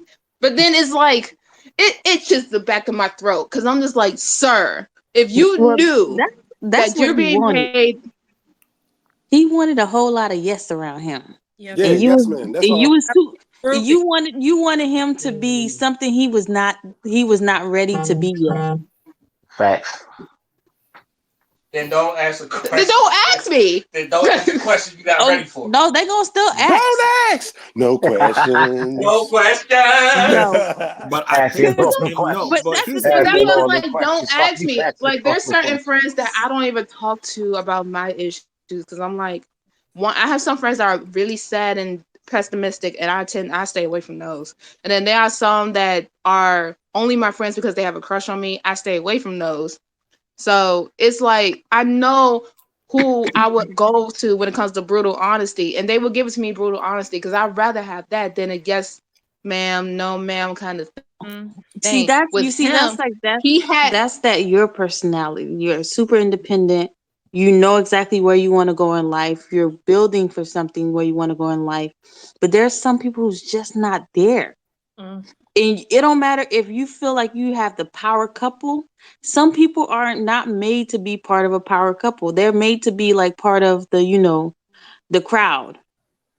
And then they just get lucky and still don't know how to get out of the crowd. They just get lucky by mistake and they become like, big, but they still have a crowd mentality. And he definitely I feel still like probably has a crowd mentality. I feel like a lot of people who don't like it hasn't had it before. Like who doesn't appreciate honesty has never gotten it before. So it's hard for them to like deal with it Oh, or accept it. You know, mm, if you've had a parent who's always told you realistic shit, you'll mhm. you'll gravitate towards it than rather Yeah, than you like can't feed me lies. no, Cause I know, fuck no. Like Yeah. I you, don't. Hey, let me tell you something.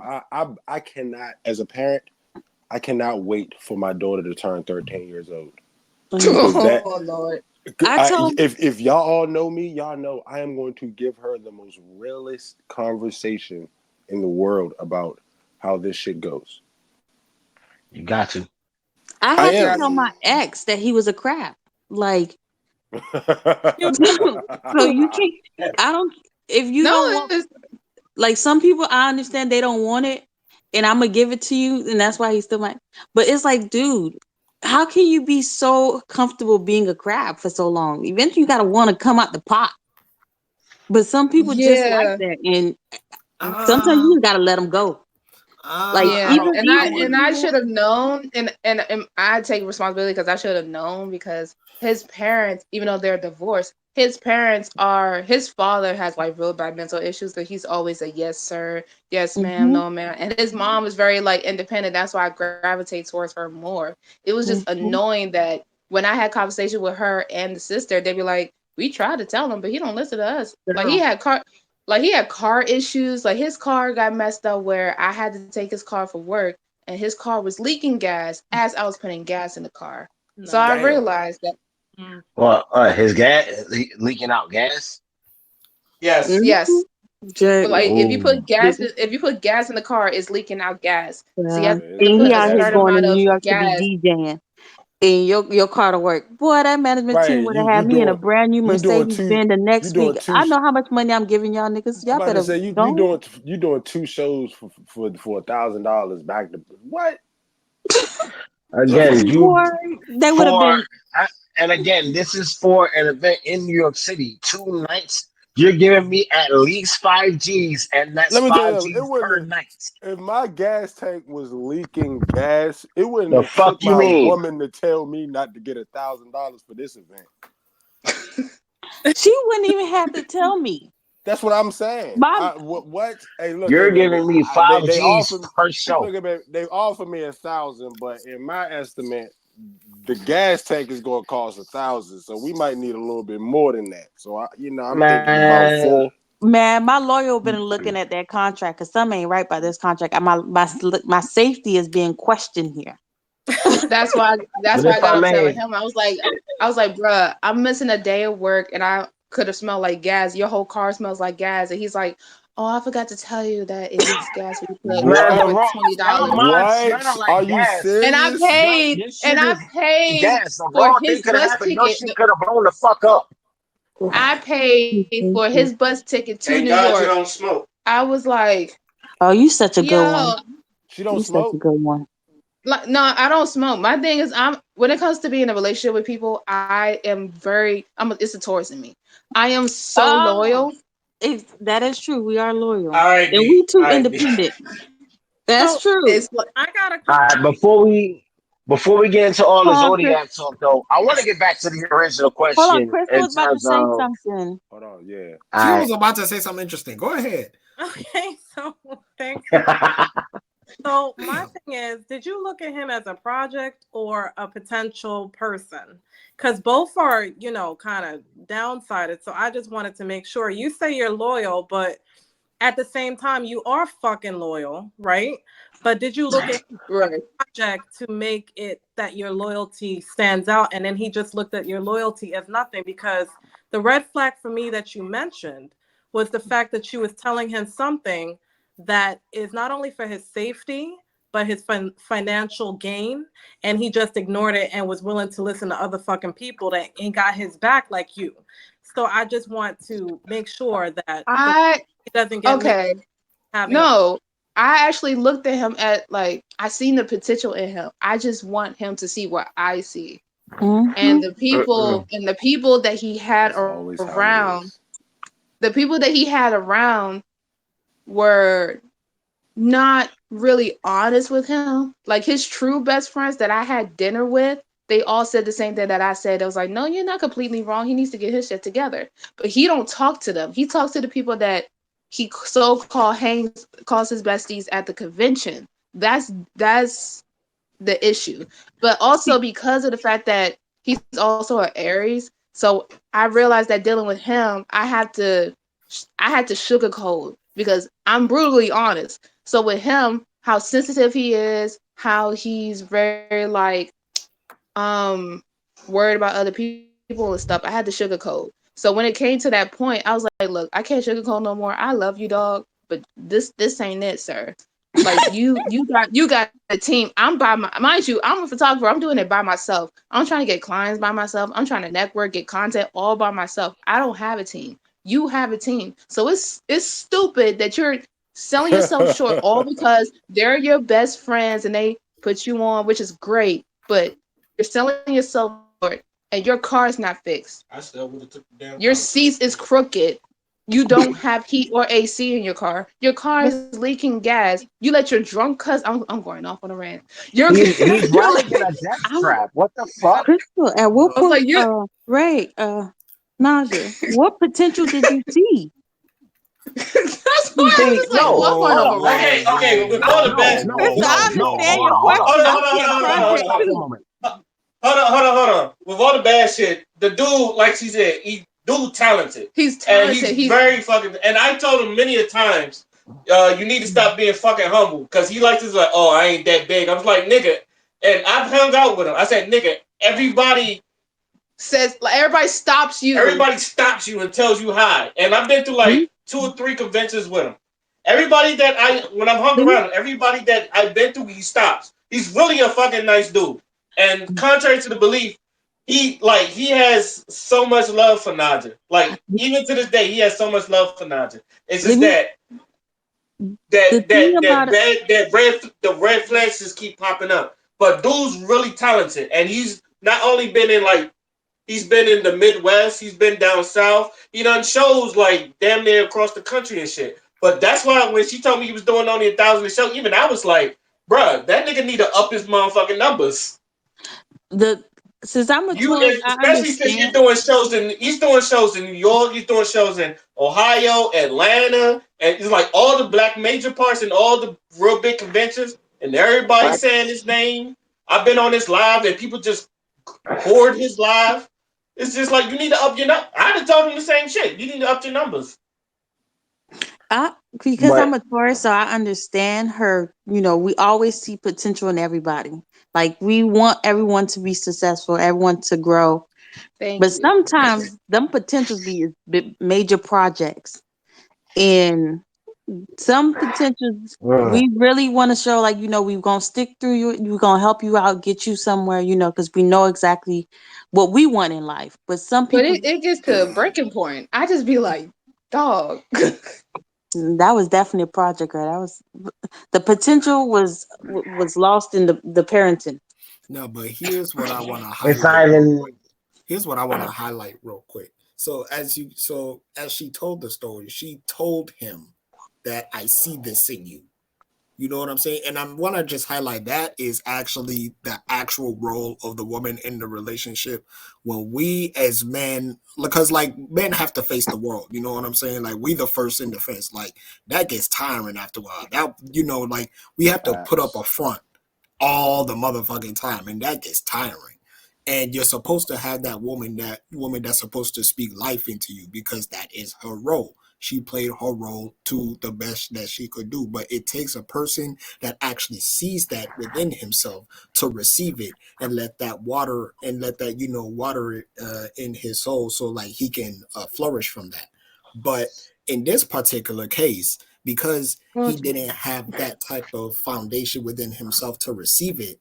It ended up as exactly as it happened in front of us. So I don't know why like dudes be so insecure when the evidence is all around them. I do think that like maybe it's because we have been told all of our lives to like, oh, when you do something, you know you're supposed to be grateful. You're supposed to be grateful, grateful. And I'm like, yeah, it's important to be grateful and shit like that. But at the same time, like we all want to be acknowledged. You know what I'm saying? Like, and not that acknowledgement that, oh, you know, you did a good job. Like an acknowledgement, like, yo, you have a place, you have a space here. You know what I'm saying? And not only do you have a space here, but other people acknowledge the space that you are holding. That type of affirmation is life changing. You feel what I'm saying? And I feel like if you don't have that in a genuine place, it's gonna fly by you every time it rears its head. You know what I'm saying? Like in this particular case, she tried to speak life into him and he wasn't able to receive it. I don't think that's a demonization on his part. He's just at his journey. He's not ready to receive that until he gets to a point where he can actually understand what that does to a man, to have a woman that will do that for him. Then it's really going to be apparent. You feeling what I'm saying? So I'm just saying, like, in this particular point, time is going to be your best friend because what she did, because she actually did the right thing. As soon as they broke up, you know, he was like, oh, you know, trying to get back with her. She's like, no, I'm cool. You know what I'm saying? That like straight, direct to the point. There's no confusion. There's no anything. That's it. Done. Which is what I respect because I'm the same way. I'm a Leo. But I'm the same way. Like when I'm done with you, it's done. Unless there is something in it for me. And I'm not saying that to be selfish, but I'm not going to waste my time again. If you're going to come back into my life, it will be something of value to me. Aquarius over here. We don't play that shit. As I'm a Virgo and like, yeah, we're all in agreement on that. Aquarius over here. We don't play that shit. I would get the fuck on. Shit. Like I ain't got time to be okey-doke. It was nice talking to y'all. Bye. She said it was nice talking to you. Bye. Yeah, we heard her. Nah. All right. Any other ladies want to talk about how they want to be approached? Okay. Damn, Ray, she's a savage. It runs in the family. Yeah, it does. I taught her well. I'm glad you're the cool one, but okay. All right. Oh no, she's very cool. She is cool. She's just a little, you know, intense. I heard that. But go ahead, Kristen. You were saying something.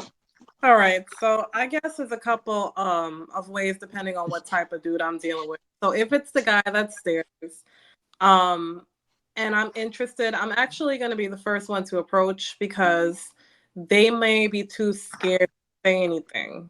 And I ain't talking about the thug that's staring me fucking down, licking his lips. I'm talking about the guy that's staring and tell that he's too scared to say anything, or I'm assuming, and most of the time when I assume, I'm correct.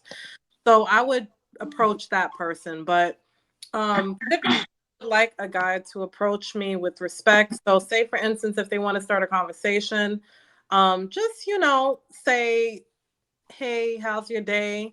And I'll tell you, and then they'll go on with their conversation. Like, I need you to have dialect with me so I know that you're somewhat intellectual.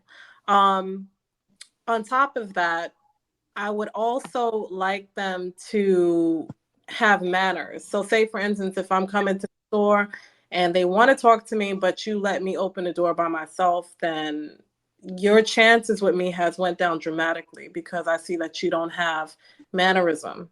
Chivalry. That chivalry element, yeah. Right, because then it tells me that, you know, in our roles of relationship, then you don't know what your role is.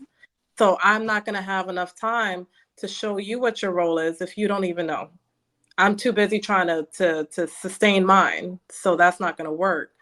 And I guess the third thing when it comes to dudes, if they're not outside, I'm meeting them face to face on the internet. That's big. Don't fucking ask me for pics, naked pics, because then you let me know you a whole fucking player and you're wasting my time. And my time's valuable, y'all. If you can come at me through the internet, go with something that I'm interested in. So check out my Instagram, check out my Facebook, and approach me in that manner. For instance, I'm into a woman named Danica who speaks truth on relationships. If you see me post something, bring up a conversation like that and see where it goes. Don't be like, oh, you mad pretty, we need to meet up, and I don't know you from a can of fucking paint. That means that you talk like this to all these other bitches. And I'm not that bitch. I'll put you in your place. And then you're going to think all women have an attitude when I'm just reciprocating the same energy you fucking gave me. So that's all I got to say on that. Damn. God bless you, Crystal. There you go. What about you, B?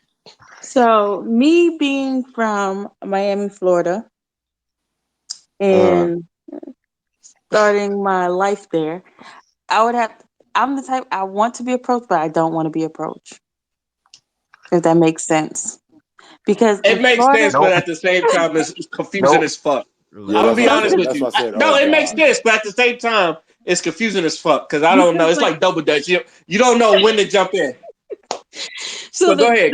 the problem with being from Florida, the dudes in Florida are real vicious. Like they'll approach you and talk to you, and then if you like let them down, regardless if it's nice or whatever, and they don't like the concept of the way you said no, they can sometimes start throwing rocks at you, or get into being like real like Bitch, you violent ugly and real. anyway. Some shit like that, right? Hmm. No, Damn. when I say rocks, I mean like real life. Pick up a rock off the floor and throw it at your ass and rock you real quick. Like it, it's very much giving ghetto. So it's like you So want to be Florida approached. niggas ain't shit, is what you're saying. But Yeah, anyway, you want to be approached. Like you want the guy to know that you want to be approached. So like if I'm making eye contact, or I might like stare, like do that slight look and just look at you real quick and like let you know I'm feeling you. Then that's like a sign to come up and talk. But like you also don't want to be approached and then you already know this guy is not it. Like, oh, I don't want to talk to him. Like, and then he comes up and then now you have to say, I'm sorry, or like like you have to, like, especially if you're on a dance floor and he walks up to you, you turn around and he just doing the extra most. Now you gotta stop, walk away. Now it's just embarrassing. So y'all both embarrassed because now you have to embarrass him. So it's like you want to be approached, but you don't want to be approached, but you want also the guy to have the signal that lets him know, like, to approach. Like back in the days, they used to say, well, girl would drop or drop something, a napkin or something, so the guy could pick it up. And that's how they created the conversation piece or something like. the icebreaker or whatever. You Yeah. need you need to just walk up to whoever it is you're interested in and go from there. See, it depends That on doesn't if I'm work feeling all very the bold time. that day, because I'm also so if I'm No, feeling you very need to be bold the that chick that day, just walks up then to the dude she likes and goes from there, because that's too much. That's a lot. Nah. no, if I'm But feeling anyway, bold, I would definitely walk up. But if I'm not feeling bold and I'm not like, I want you to approach, well, you then don't need to be bold because that's a lot. Nah, that's too much. That's too That's much. not even a lot. I don't think All that's a right, lot. but anyway, yeah. All right, but anyway, um, so I just think question. it's just timing. You just got to know when to jump in. Mm-hmm. So every girl that tried to talk to well, you, she she's going to walked be up the to one you. doing the jumping. She needs to be the one doing the jumping then, because again, that's a lot. So how do guys like to be approached? That's a good Ha, question.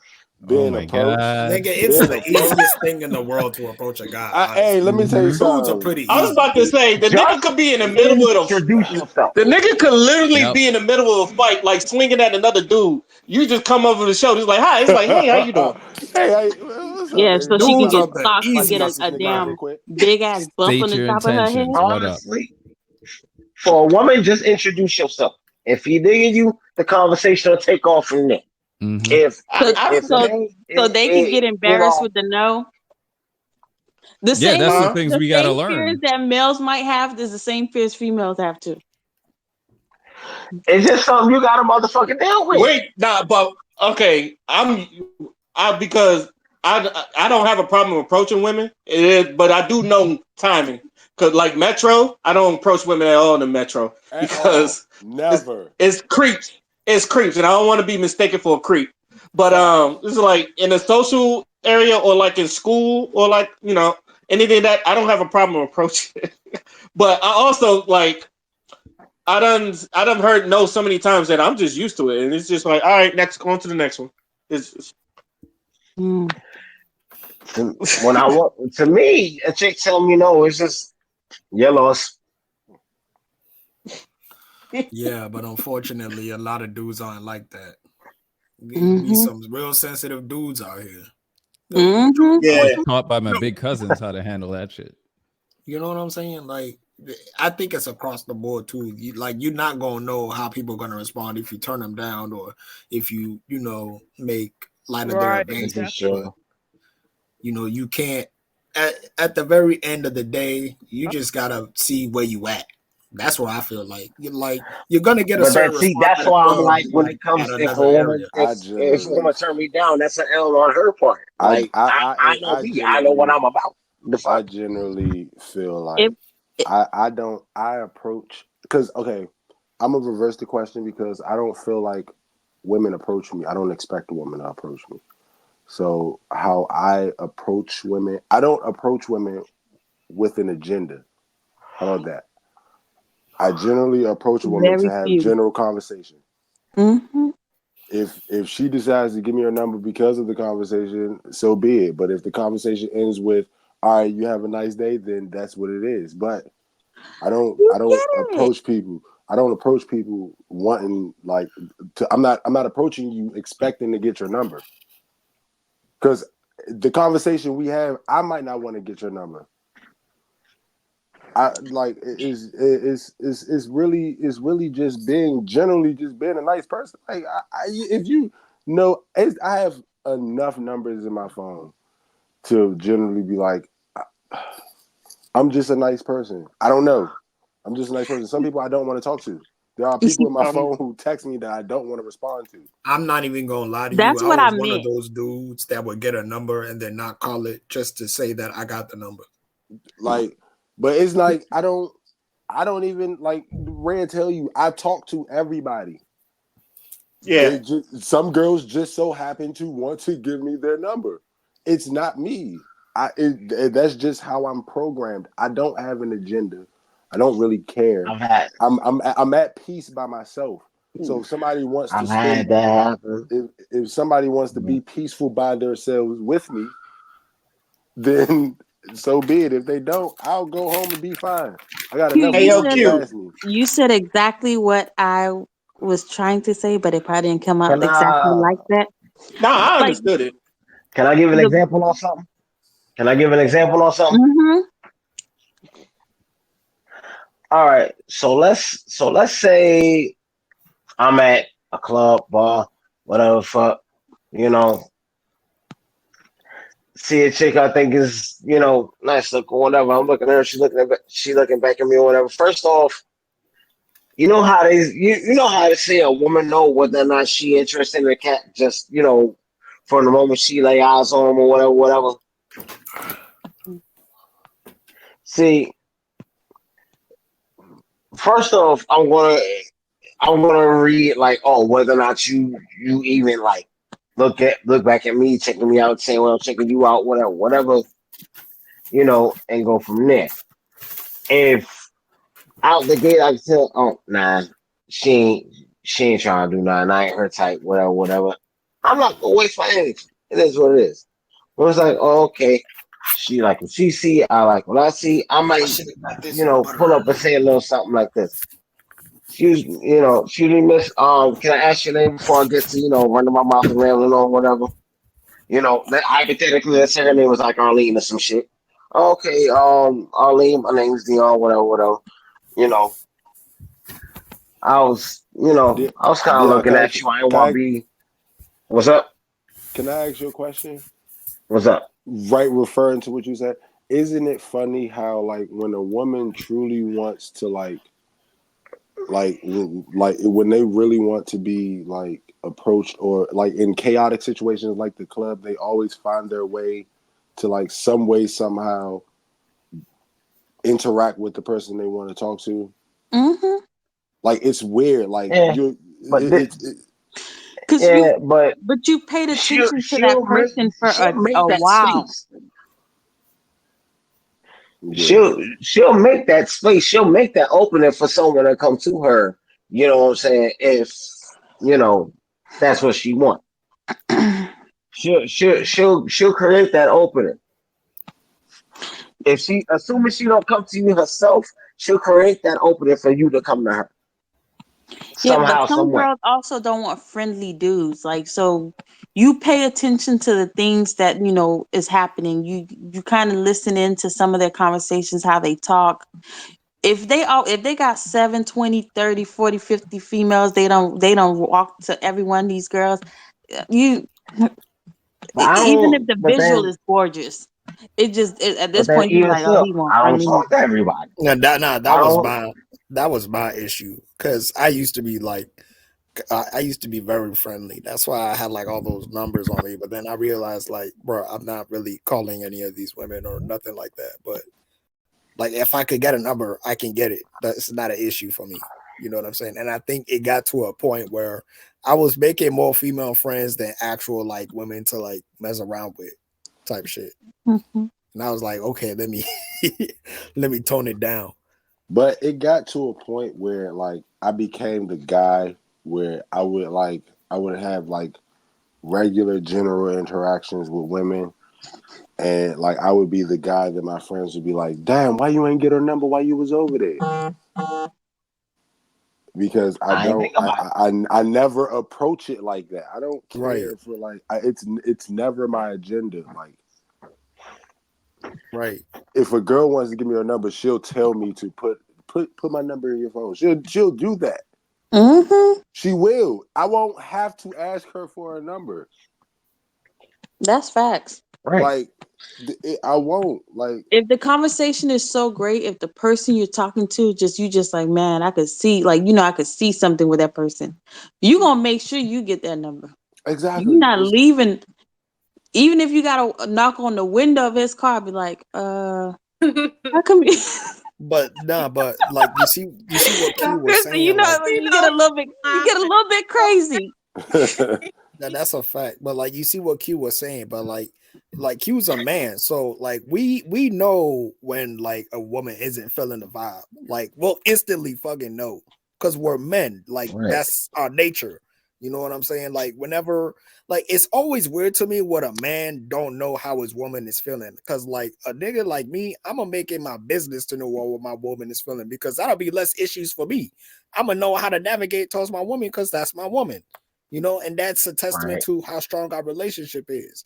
But if you a dude and you got a girlfriend or whatever, and you don't know how she feels at a certain time, or like she give you a look and you cannot decipher what that look means, like, bro, what is you doing? Because like if I'm approaching a woman and she's not feeling my approach, or like I can tell that she's not interested, then that's my cue to move the fuck on. And But you know, it's not gonna do anything to my subconscious because I'm secure like that. But it's become too normalized for dudes to not be fucking secure. So like that type of Mhm. stereotypes get thrown at us, and then we over here like we already got our shit together, we already secure. Like, you know, we just looking for someone who's gonna cooperate. But then you got these niggas that make it hard. make it hard as shit. Like oh That's my why. god, my That's little bit why. of That's time why. in my little bit of That's why I time in tell Baltimore. people. That's. Oh, go ahead. My little bit of time in Baltimore when I was staying out there. Anybody who has lived in DC, you thought DC niggas was bad. Niggas in Baltimore are terrible. Like it is almost impossible to meet a woman on the street because they will instantly think that you are one of those niggas from Baltimore.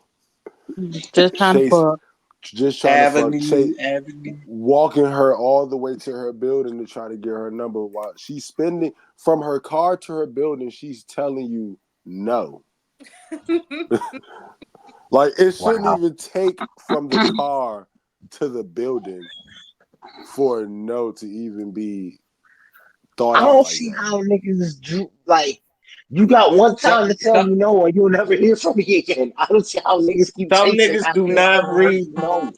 First of all, some Dion, You niggas stop got it. need to, one time to say no but to me, and see, okay, but you'll all never right, hear from but me all again. right, Like okay, the all fuck? right, but okay, Dion. but hold on, Dion. I gotta dig deep in it. I gotta dig deep into this because now, see, this is when I say we gotta start taking account for ourselves. Some niggas need to understand where they place at in society at some point. I don't know how a nigga can expect to, approach a girl who has a car when you're clearly walking. Like Oh that's just yes, he's talking to like you. yeah. Damn. I'm not, and that's not me. Because he bold. That's not me saying. That's not me calling anybody out saying anything. That's just me as a man saying, like you. Sometimes you have to understand your place in some situations. Like very slim to none are you going to get that lady who has a nice car when you are clearly waiting for the next bus. Unless somehow you got a uniform on, you just catching the bus home because you don't want to drive or whatever, however the case may be, you might get lucky. However, but women look at shit like this. This is the shit they walk in the house and talk about when they say something about the nigga that was trying to approach her outside. Yes, you nigga, you nigga. She's talking about you when she's walking in there and she's on the phone with her girlfriend on the way to get in the fucking house to take her bra off because that's all they care about is unsnapping the bra. That's Don't all forget the women care wig. about. Get the Don't forget wig, the wig. they get the wig and unsnapping the bra, and they telling their girlfriend about how a dusty nigga that was walking from point A to point B had the nerve to try to talk to me when he probably can't even put gas in my car. This is the shit they saying. But also, some guys they want to be that 1% that fall into that category that she will be willing to raise them up. Look, Because it's a possibility she might be on her bad day, I've and she might learned be willing to say yes. I've So learned that sometimes that situation ain't the best for you. So the best thing for you to do is to become one of those people to become equal in the sense where it doesn't bother you. It's you don't you will be in it doesn't it's not like you won't have to go through drastic measures to try to get attention from a woman because that's what I feel like niggas do, and that's what makes it bad because they do too much for very Right. little. Like you're doing too much and you might not get anything out of this. And then you got cats like me that just thrive off of pure audacity. Lord Jesus, help. Hold up. Janae, you there? Janae, you there? Lift up. You like lift up. Janae, you there? I'm here. I'm here. Can you Oh, hear me? uh, yeah, I can hear We Yeah. hear you. you now. Everybody, this is Janae. Janae, this is everybody. Hi, hello. Janae. Janae, how do you want to be approached? I want to be approached. I mean, I get approached every day. So Yeah, I'm but kind of used to it. how do I'm you want used. to be approached? Right. That doesn't answer the question. I don't know. I mean, I just say hi. How are you? I mean, I wasn't. I guess a simple hi. How are you? And things like that. That's about it. I mean, I'm not really. I'm so used to so different approaches, so can't really. Mm. Tell the motherfucker, hey, hi, how you doing?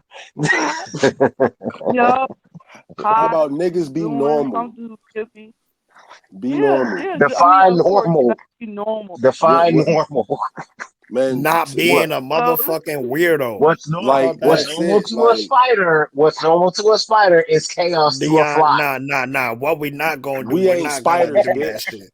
But We listen, even not gonna hi, do that hello shit. can be Everyone's version every unnormal. of person. normal is different, dog. We You ain't have a look. mother It and a depends on the father. person. Though every person is different, though. 'Cause like for example, when I worked as a security, I remember I didn't have a boyfriend. I was single, and some guy came up. He was I lied to him and told him I had a boyfriend. He said, "Okay, I could be boyfriend number 2." I was like, "What the hell?" What the fuck? Wow. Those are Just look. low Hey, standard right there. yeah, they He don't care. automatically said he was low standard. All He Wow. didn't. he told you right there what he I wanted. was That's it. Just wow. It's I just was that really simple. shocked. I was not expecting that at all. I was like, what? I was really shocked. He And I telling you had he another crazy. He Man. crazy. He ain't got no standards. So at this point, anything that happens in between this being boyfriend number two, That or he just didn't know believe you he had a accepted it. boyfriend. That or he didn't believe he had a Cause boyfriend. I he was ain't trying to be saying, main man. He gonna maintain being boyfriend number two. Yeah, Yeah. and I had another approach. I think this guy was high. I believe he was on something, and I was working in a booth, and so I looked. I mean, I saw him coming. Then I looked right then, so I thought he was one of. Because I worked at the time. I used to work at Guyot University in Washington D.C. I don't know if you guys know that place, Guyot University in D.C. But he came up. He started coming. I was like, okay, whatever. And he came and he opened a door and he walked in. So I hurried up and left the booth. And then he was like, he wanted me to suck his. I was like, what? I've never had that kind of approach. I was really shocked. Wait, you said this was where DC Yeah, or in Maryland? DC. Oh my lord, child. DC. It is giving very much ghetto over there on that side. I don't know. He want me to suck. Between I your was sister, like, what? Ray, between your sister and this star right here is giving very much ghetto on that side. Yeah, I was really yeah. shocked. Well, I DC was is really just like monuments and the hood. Yeah, that's it. DC, That's it. Maryland is giving very much. Now DC, yeah. Maryland is just like the hood, and then there's people that think they hood, and then there's the bougie ass niggas Yeah. That try to yeah, copy the have hood as some, much as but possible. that Yeah. yeah they try to They copy the hood as much as possible. they so bold though. Like the level of boldness is out of control. Hey, you'd That be nigga Oh, just surprised. said, I I mean, want another one walked, he walked in the booth. That's already creepy. Like, dude, you just walked in here while I'm in here. And right, then you giving me weird person vibes when right. you had I the heard, nerve to say that. And then the other and one said, oh, I don't mind being boyfriend number two. Oh my gosh. Where is they breathing these people at? What factory they coming from? this this is why I be very cautious. For me, personally, this is why I'm very cautious. If God approach me, it could be anywhere. They don't care what you wear, what you have on. They can care less.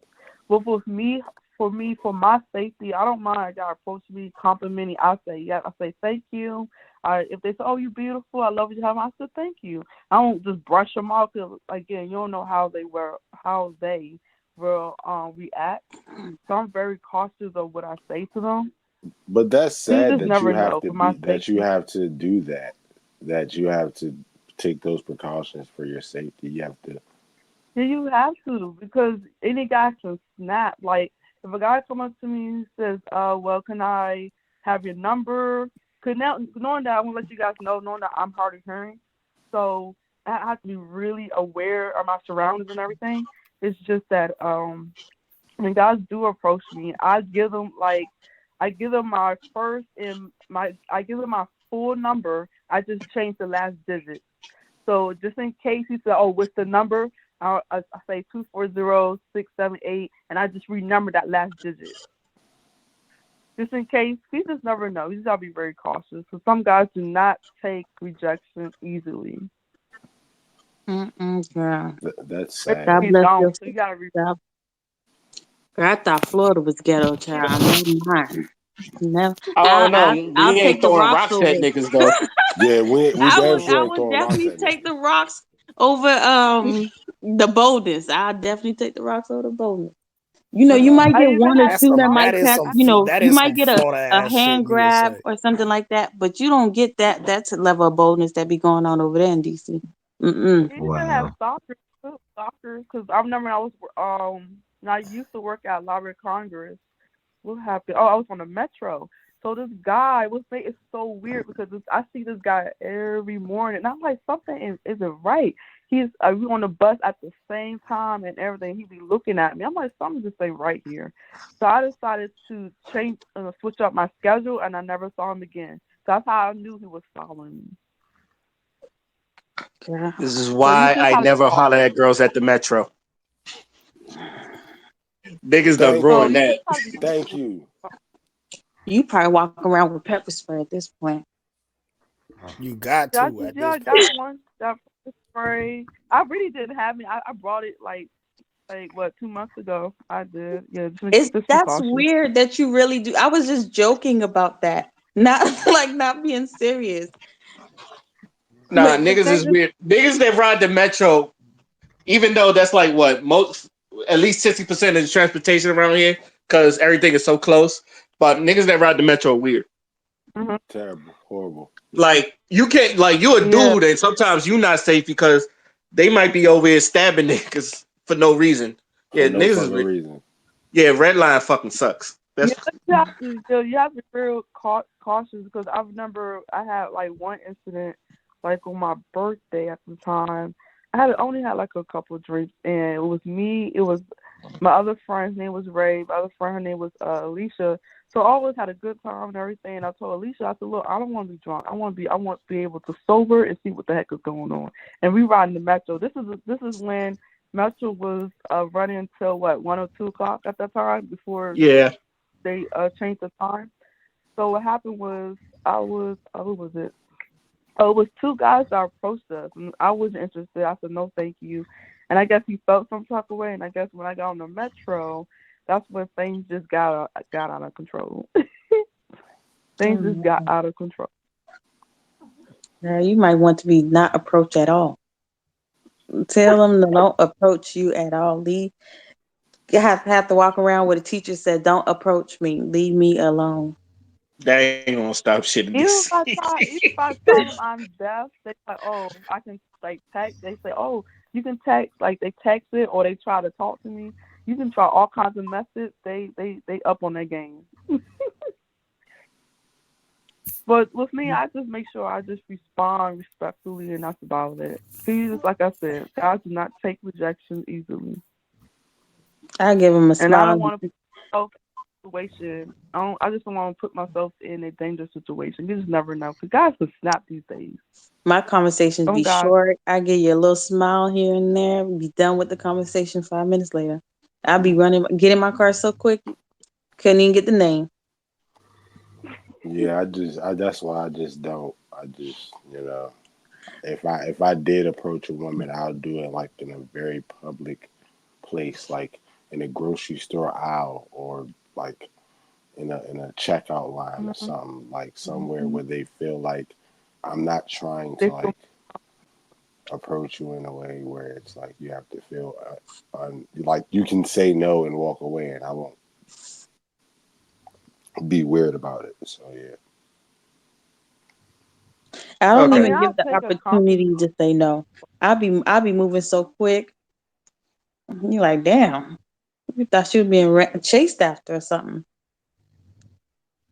Because But it be sometimes like that that. You I gotta no, mean, be. some of like there was a video some one would. time where a girl, like she had told some guy no, he got in his car and then he almost shot up they little where they was eating at. I'm like, Lord, it's giving very much ghetto. Yeah, some dudes just don't know how to approach. What was you saying, Janae? What was you saying? I forgot. It's okay. You go ahead. I forgot. Oh, okay. Last question before we move on to our final thoughts. Is there any advice you would give to anyone trying to date in this generation? Don't. Wear a mask. They don't do that in the UK, baby. Oh, I said don't. Know He what said wear a exactly mask. you want. Like you really need to know what you want and what you don't want. And don't I guess shift your wants for anyone. Because a lot of times we'll say, okay, we want this type of guy. We want a guy that we can grow with. We want a guy that's gonna respect us. We want a guy that's gonna treat us like we want to be treated. And then all of a sudden you say, well, okay, he might not want, to to open doors and stuff. So, or he's not accustomed to that.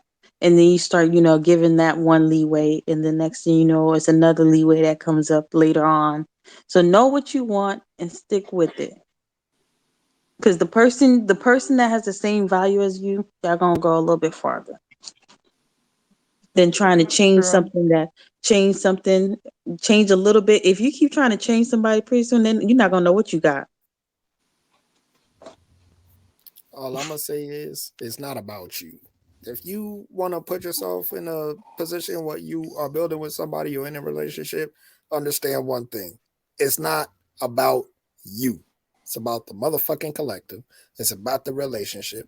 You bring no value into the table until the tangibles start being apparent and the fruits of your labor is actually being shown right in front of you. If not, don't be hypothetical about it. Don't be a theorizer about it. Don't waste time with potential. Do exactly what the fuck you're supposed to be doing, and then make it, a benefit to what you're doing with your partner. If you can't do that simple thing, what the fuck are you doing looking for a relationship? I guess I'm sorry, Fado, were you done? Yeah, I'm done. Go ahead. All right. Um, it's I'm not gonna be too long on this, but it's just when you're looking for a relationship in this society, uh, um, have if you have standards, they have to be basic. If you're basic your damn self. Now, there's a lot of definitions to basic, so don't take offense. It's just you cannot ask for the stars and the moon when you cannot fucking obtain it, but you want this person to try to, and they're on the same level you are. Fair, it's not a fair trade. All right. And then have an honest conversation with yourself on what you want in someone, and they have to have it. Like Fada mentioned, having potential. Yeah, that potential could be from now on to when you're an old woman or man, and then you're like, damn, I wasted my whole life on and fuck all that. I just keeping it 100. And then in the dating realm, your job is not to build a man or a woman. Okay, so stop obtaining projects. That's another thing. Focus on yourself no matter what. So when you have somebody like, oh, you're not paying me attention, then that means that you're too focused on them. Get you a fucking hobby, build yourself up. And when you look around and you're still not getting what you need from this person, or you feel like you're not getting what you need from this person, then what do? We move the fuck on. Keep it pushing. Right. You know what's crazy? That reminds me of that Twitter thing where the dude said, he dated a girl for a while, and then when he got up, he left her. He let her go because she wasn't made to be up there with him. When you said that, it's like, oh, get you a get you a hobby, and then once you get up, let them go. It sounds exactly like that. It's not about just once you get up, let them go. It's like some people just not made to go where you going, and sometimes I understand we wasted a lot of times trying to hope and pray the person finally gets where they get to and blase blase. But Right. that's if you're dating someone and you think you're gonna be building them up in a dating situation, at any point in time they might leave. Yep. You don't know what you're gonna get in dating. They might leave in marriage also, but that's a whole different story because that court is definitely gonna see something. Mm. But in that relationship and just that boyfriend girlfriend status and stuff like that, you are hoping and praying that you and this person will become one and will be farther along than y'all are right now. And it might be a good positive change. You might end up seeing a ring sometime. You might or you might be 14 years in and still the girlfriend. So I don't know. Right. And I've been married, so just because you're married don't mean shit. Let's keep it real. Just because you got a girlfriend or boyfriend, It's just a I piece of still paper. don't That's mean all that is. And what's a piece of paper?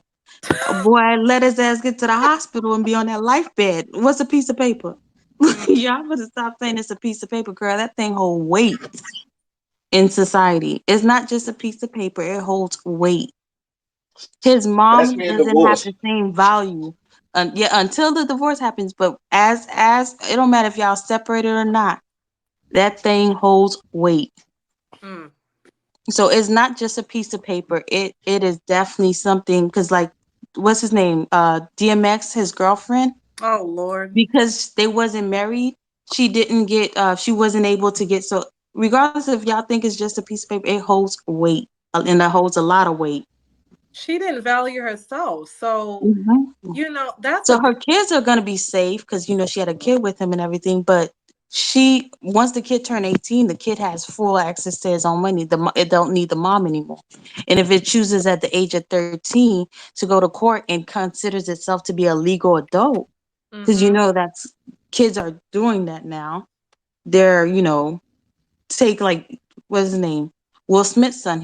I think he wanted to do that also. You know, be able to own or take care of their own money or whatever the case may be. So like we have to stop saying that it's not a piece of paper, because in the eyes of the law, you are definitely someone of value to that person at this point in time. So that's why when people stay married to somebody and then they die and then all of a sudden that wealth that they was trying to hide away from they spouse is given to that person, or like you see the kids fighting with ex-wives for their father's wealth and stuff Mm-hmm. because they was married to it. That thing holds too much weight to be playing around with marriage. Right. And people need to value themselves before they even get married at the end of Hmm. the day. But I've seen some shit even in married couples. So say for instance you get with a guy, you got married or whatever, right? And that guy is giving all his assets and shit to the side chick because Hmm. you valued did not value enough to protect you financially and mentally. So here you are walking around like, oh, I'm the wife, and she's the one with the 70% ownership of the business, and you ain't got no fucking clue. He even got business because you're not involved in his life, and he's not involved in your life the way it should.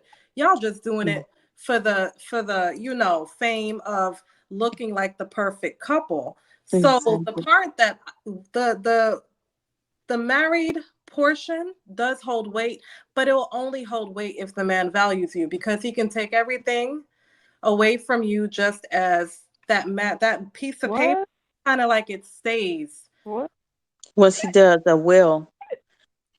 Yeah. No, Well, no. it, When you're married, you can have two separate accounts. Like for example, he have his own account, I have my own account, so my money's stacked in that account right there. So when you want to split, I'm taking care of you, taking care of boo. He have his account, I got mine.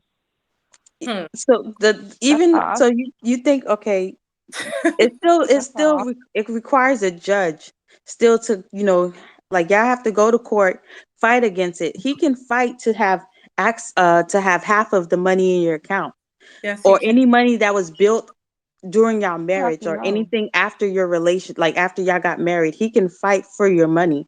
Marriage is serious. But he doesn't know. I said my own personal account. He don't have to know about that personal account. Oh, he He would can never ask the know. George to subpoena all your accounts, sweetheart.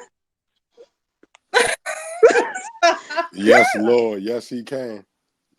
They can He subpoena all still your accounts, and if they find out later on, because you was at court, if they find out later on that you have an account that was hidden, girl, you lied in You grand going to court. jail. Have. Oh, they Guess giving up who's everything. going to jail tonight? It I is would real not out go here. up that. That's why I say get with somebody that value you, that won't fuck you over. Because once you marry, That's it. whew, This Cause you seen, like, look at Halle Berry. She cry every day talking about that damn I'm child trying to support say she that. paying. Um, but you can tell that to anybody. Find somebody to value. Find somebody to value. You just never know until you say I do and go through all the trials and tribulations, and that's how you know. I mean, it's a part of life Hmm. because you would never know. Never know. A guy can switch up. A girl can switch up. You just never know. So you can say that all day. You just Yeah, never like know. what's her name? Until it Mary J. happens. That's Blige. it. When she got married, I think she got married to a guy who was rich or whatever the case may be. And look at her now paying damn alimony or spousal support to this homeboy. So we But if you don't have like some people, they don't put like you can do okay. What's that thing called? Like a prenup and everything, and you can prepare yourself for the possibility of separation, so you don't have those issues that come up later on. But if those are not in place, then you don't know the guy you might be surprised. You think, okay, he would never do such thing, and next thing you know, you paying him for the rest of your life until he chooses to get married again. And if you're gonna be paying him, and he might not want to get married again, so you can stop paying him. He might wait till you die so he can get married again. I just think to avoid all of this So extra what shit. about? So you kept saying the female's paying, so not the guy's not paying her either. Oh, I'm confused. So sometimes spousal, you can end up getting spousal support. Like when you go through your divorce, the how, depending on how long you've been together, whatever the judge or however the state is, they can request that you'll do spousal support for your partner. So it can be where either the guy might request for spousal support, and depending on his income, they'll give it to him, or the woman can request for spousal support, and depending on her income, they'll give it to her. So it's all up to exactly what the judge states in regards to the divorce. That's why divorce is so hectic, because you can choose. Some people, they do like the amicable, separate whatever you have, whatever I have. Let's keep it separate and stuff like that. We don't mix accounts and stuff like that. But when it gets nasty, it gets nasty, and anything is go in a divorce. Anything.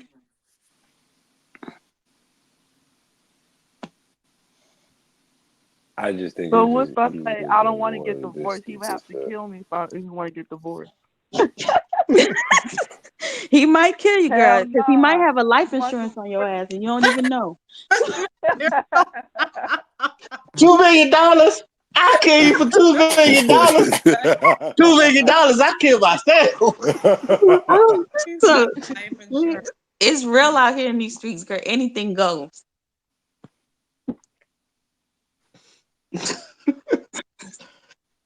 You better have a will somewhere and hide it the moment you die, that the will come activated. Says don't give him shit. Let him rock. God damn.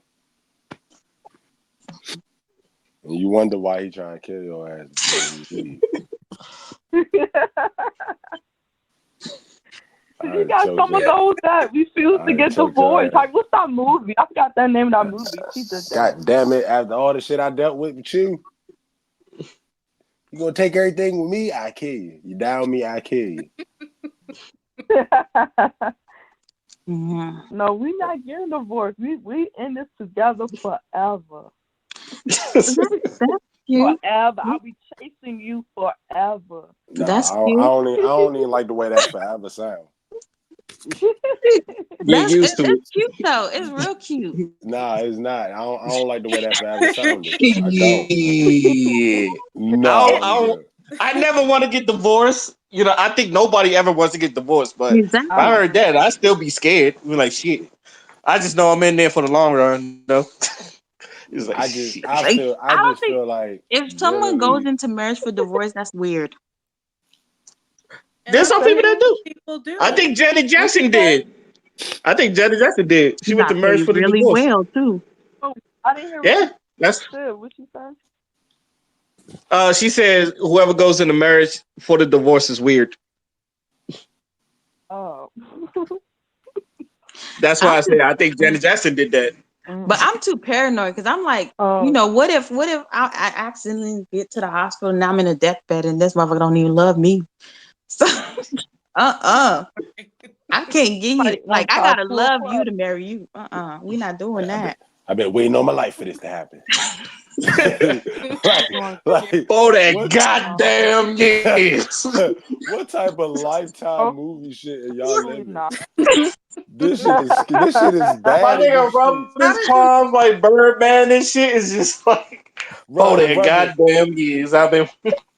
I do love some Lifetime movies though. I can't even front. Or like right on the deathbed, he tell you his whole plan of how he just like bamboozled you to have kids and get married and buy a house till everything belongs to him and you on the deathbed because he poisoned you with your favorite pie or some crazy ass. Like, it's always some stupid ass, like. Look, those Lifetime movies be pulling you in. 1 minute you're doing laundry, the next minute you're like, what the fuck? I gotta watch the rest of this. I gotta see how it's But aren't they all You true know what's though? Like they true stories though. some Yeah. of them. Some of them. Man, So look. they all true to But me. Cause the motherfuckers the man dies at the end, and the woman get away with it, and be like, God damn. Yeah. How the I know fuck? Bobby Brown was mad when he got that divorce. Man, look, we're not gonna talk about Bobby Brown, man. Leave Bobby Brown Yeah, alone. Bobby that whole Whitney side fucked up. I don't the way because we're not gonna I get into that yeah, though, about to because I say had because a rant about that before. but I said we not gonna dishes. We not. I am not for the disrespect to Bobby Brown. Granted, Bobby Brown Bobby! ain't shit. Bobby Brown ain't shit. We know Bobby ain't shit, but we need to recognize that neither one of them wasn't shit.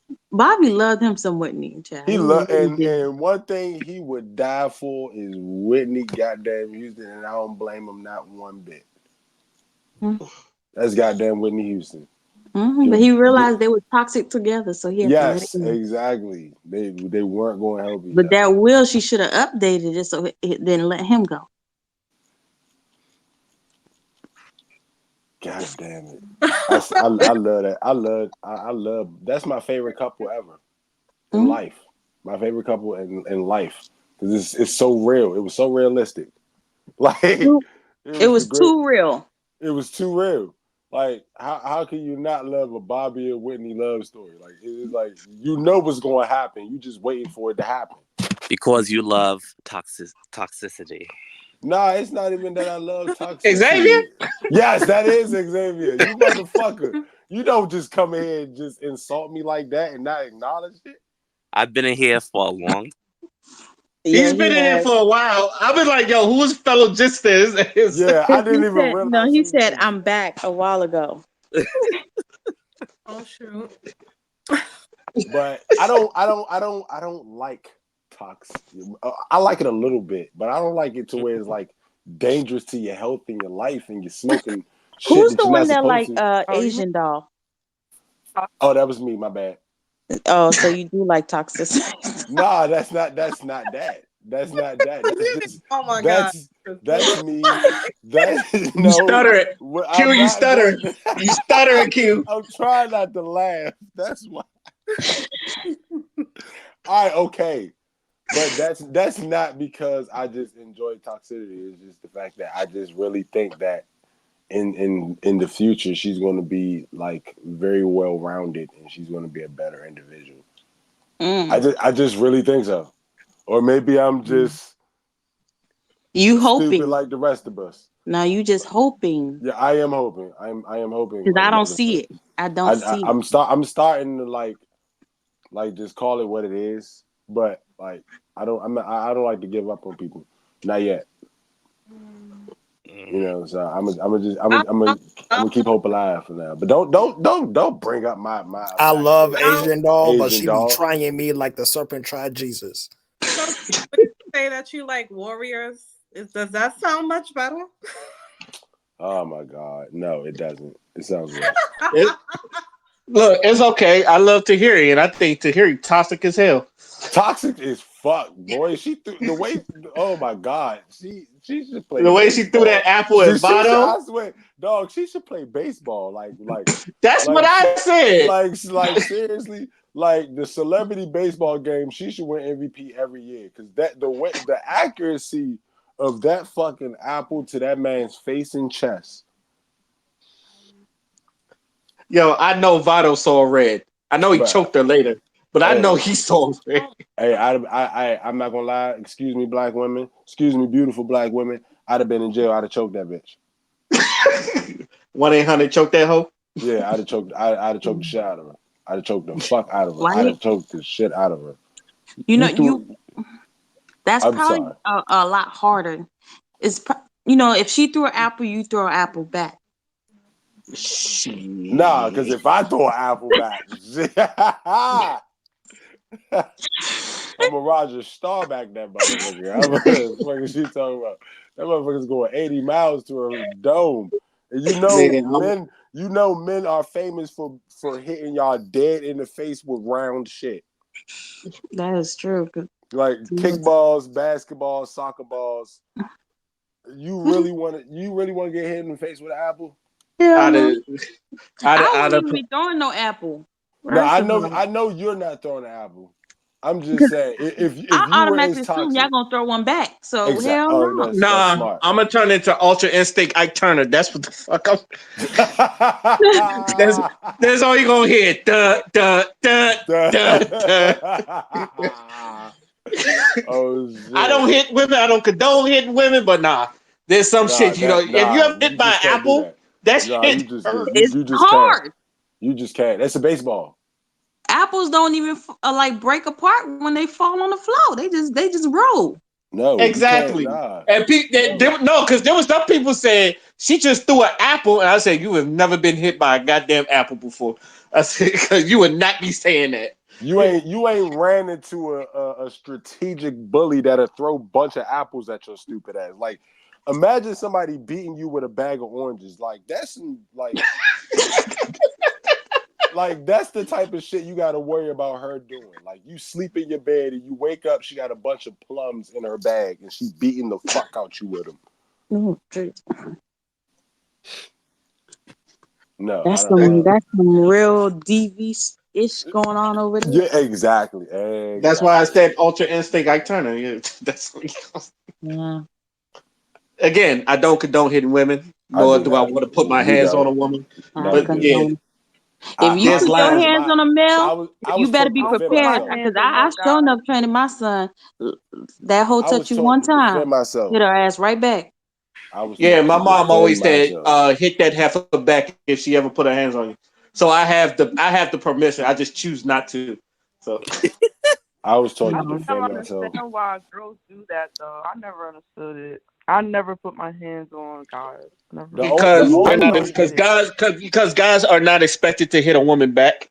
Yeah, but the it's like only way I But I wouldn't mean, hit her if back. it's someone who you care about, if it's somebody who you care about and love, I don't understand that. Like, why do that? I've seen like one girl, she was in a relationship with this guy. She mad with him, so she like punching the shit out of him. I'm like, why would you hit somebody you love? I just don't get it. And he's taking the hits. Like, damn. Biggest war you fight are the ones you love. I used to say if a friend ever put their hands on me between friends, we not.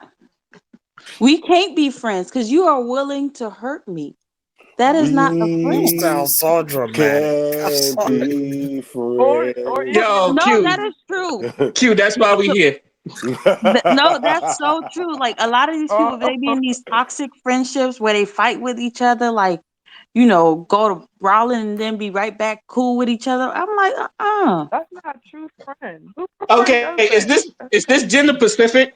I'm gonna ask you, is this gender specific? Because I say niggas fight and then like just dap it up at the end. Y'all not real friends.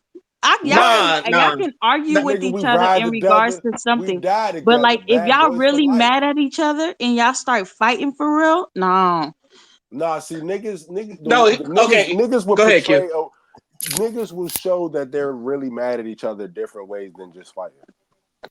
Fighting is just a show is just showing the dominance. Like we play fight to do shit like that. Like it's going to happen. We disagree and men get offended and they don't like certain shit and you know what I'm saying. If you get it, it's going to happen. But women is different. I don't know. It's like if a man is really petty, a man is going to do some shit to really hurt your soul. Fighting is not going to hurt his soul.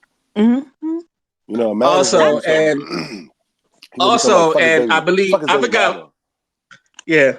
Also, and I forgot who said this. With men, we know at the lowest part, it could get it cracking. Especially if you say or do the wrong thing, it could get it cracking. It's just like if we know we could get if we get into an argument with someone, it could get into a fight. So we know that area if you really want to cross that line with somebody. And I always say this: you can call this sexing or not, but you women don't know the line sometimes because sometimes. Y'all seen that Vine or TikTok where it's just like, that's why your clothes is bummy. That's why your mama dead. Where your mama? What shoes your mama? What shoes your mama got on? She dead. Real dead. That's Real dead. y'all. Real dead. That's it. Dead as fuck.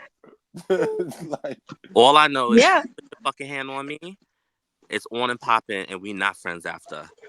Mhm. Because fuck you putting your hands on. Exactly. Period. You're not putting your fucking hands on me.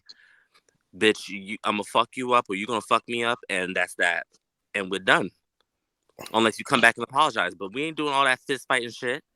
Because what? Every time we get into a dispute, we're gonna fist fight? right. Who the fuck is doing all that? Not me. That I agree with. Not That me. I do. Because I there very are much people agree like with. that. Because I was friends with someone who I just felt like I could just punch you. I mean, I just felt like I could just punch him right in his fucking mouth every time. And I'm looking, I'm like, we can't be friends for real. Because if I'm getting this mad, no. Mhm. Mm-mm. Exactly. If me and you can get to the point where we throwing bras at each other, like really going at it, like I mean, we dragging each other up and down the street. Like I understand girls can be petty, they'll start, blabbing your full story out there. Girl, sis, if you know the story, that mean the world should have known the story too. So I already know you probably gonna be one of those type of petties. But the moment you feel the need to start, violating me, oh, Especially at a grown ass age. We're not teenagers. exactly. I am not Right. at 32 fucking. Well, I'm not 32, but at 30 something years old, and you talking about let's just fight it out. That's some southern ghetto shit where y'all don't have no fucking lives and y'all just sit on the porch drinking 40s and smoking weed zippers and doing nothing with your motherfucking life, walking around shirtless with your fucking thing on the shoulder, looking a hot ass mess, sweating. That's who does that kind of. But if I don't know you and we have an issue and we start the fighting, it's because I don't know you. Exactly. But But if if I we're know friends, you like, and what I do I consider look you like? a What? friend, Unless something really pop off. at this point, you're capable of putting a hit out on me at this point because we're not real friends. You know where I live. You can do whatever you want to do, but the moment you feel that violent towards me, where you want to Right. kill me, girl, Because I we always good. tell people, I said, because I'm turning 28 this year. I'm like, I'm not fighting with hands. I'm fighting with my words. I said, Hmm. but I don't have time to be potentially going to jail or potentially getting my fucking tooth knocked out because everybody think they got hands and everybody think they can whoop ass. You might get punched one time and now you're missing a tooth and that's you. I'm not. No. I'm going to say what the fuck I need to say. And that's what people, I feel like in our generation, everyone's just so quick to be like, I don't talk, bitch. I fight. I'm like, sometimes all you got to do is say, bitch, fuck you. And you say, fuck you too. And don't talk to me and just leave. I'm like, Hmm. everything you got to be fist fighting over. I said, no, not Right. me. Not me. Right. Because I don't have time. Then all of a sudden you might get so mad, you might stab me or something. I know. And then you on the first 48 trying to out here Okay. lie for your life. I'm not trying to die early. Mm-mm. But if I I don't if think I no have one to is. die early, Get the But strap. also get your hands off me first of all. Like, don't touch me. y'all mad and they trying to tap you or do all this extra stuff to have a conversation. Can you just sit over there and me sit over here and we talk? Let's do that. Anytime when two niggas stand up, you know it's about to go. Oh shit! I had Mm-hmm. to break up. I had to break up so many damn fights at that damn school.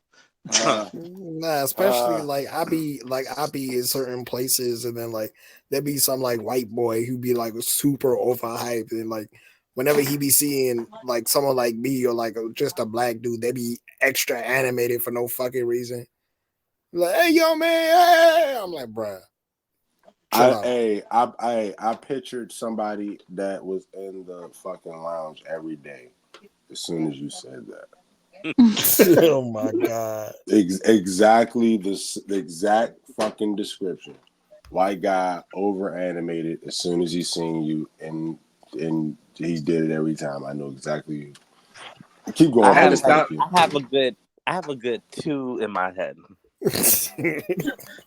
I had to stop him because he was about to fight somebody. He had a butcher knife, and I was like, yeah, and they was right next to me. I said, first of all, y'all not doing this next to me. Second of all, ain't nobody swinging. Y'all pay tuition, and that usually stops people. Okay. I used to really you wake the fuck up. They're like, Ray be having to remind motherfuckers, hey, You pay tuition. right. hey, nigga. I know you ain't talking. You got a loan. Yeah, sit your stupid ass down. See, Ray, you and I wasn't cool that yet when I was about to punch what's his name? Oh my god, he was real fat. And he used to wear that red polo shirt, and they used to say he looked like he worked at Target. Oh my god, what was his name? Like really, really, really big? Yeah. Giovanni? Who? Giovanni? Oh hell, not Giovanni. Oh no. The black guy. Eyeglasses. Oh, I know who you're talking about. I think I know. Mark was here. Mark, that was when Mark and I first started getting real cool. And Mark tried to pull me back, and I hulked him out of my way. And then that black guy who used to work in the housing part, not the housing, but whatever that thing was, he was gay. Oh, Todd. Oh. I think his name was Todd. He was like, "What is going on out here?" I was like, "Girl, go back in out. This up their shirt, okay?"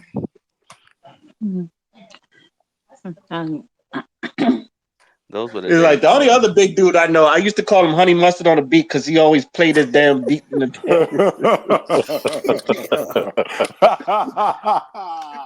and he wore his dizzy ass Coogee shirt and stuff. Ray, you are Brad. His name was Brad. Person. You are a horrible. What was his name? Brad. Oh, okay. Oh my god, DJ Honey Busted on the beat. That's a funny one.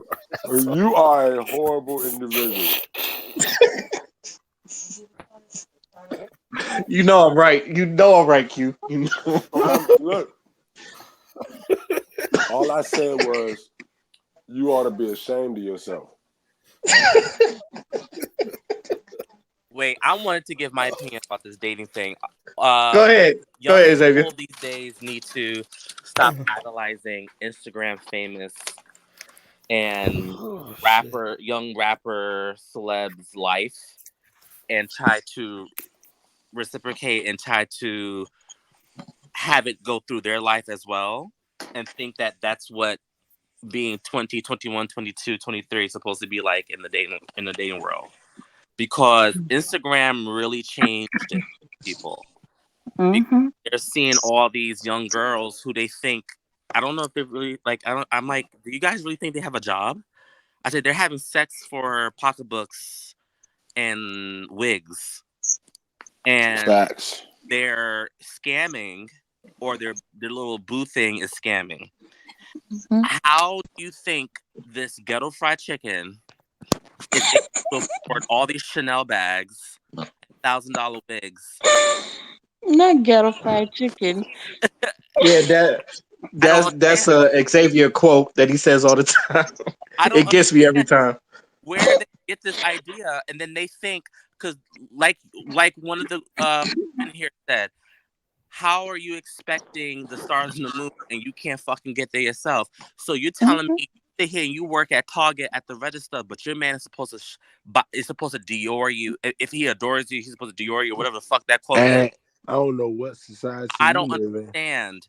You can't even afford a $3,000 pocketbook, but he's supposed to, and he works at Best Buy in the stock room. Thank you, Xavier. Thank you. Talk your shit. Thank you. Talk your shit. Thank you. Buy in the stock room, I get getting really a mad. $3,000 bag. OMG. For real. And I get so mad because, I'm clearly not straight, but I be feeling for you straight men because some of this new age, and the thing is, though, it's even women in their 30s, or like up to the early 30s, still thinking like that too. Like, why does the first date have to be somewhere very high end, a restaurant? Why does it have to be there? Why can't it be somewhere a little bit more casual, where you guys can talk and really get to know each other? A lot of times, these girls, because I was told this verbatim that they use them for food. Some of them have them lined up for lunch and dinner, and on occasion brunch. And I tell some of these boys, I Seriously? said, "Go Dutch, honey." I said, "Have them pay for their own bill on the first date." On the first date, if you're so pissed off and all you guys been doing is texting, and on the first date you guys are just maybe going to go get sushi or something, and she is just so fucking livid that you didn't pay for her bill, I said, then there's something there. Or if you suggested we just pay for our own stuff the first date, and she's just like, I can't do that now. That man's supposed to blah blah blah. Then there's something. Then she ain't really with you for what you really think. I feel like, because if I'm really feeling you, and you're just like, yo, let's this is on our first date. Let's just go here. Let's pay our own stuff. And just get to know each other. I'm like, okay, that's fine. Cause I'm gonna make you mine. Like, I like you. But if you're like, yeah, but the next time you better fucking pay for my thing because I'm trying to eat this and that. I'm like, that's such a red flag.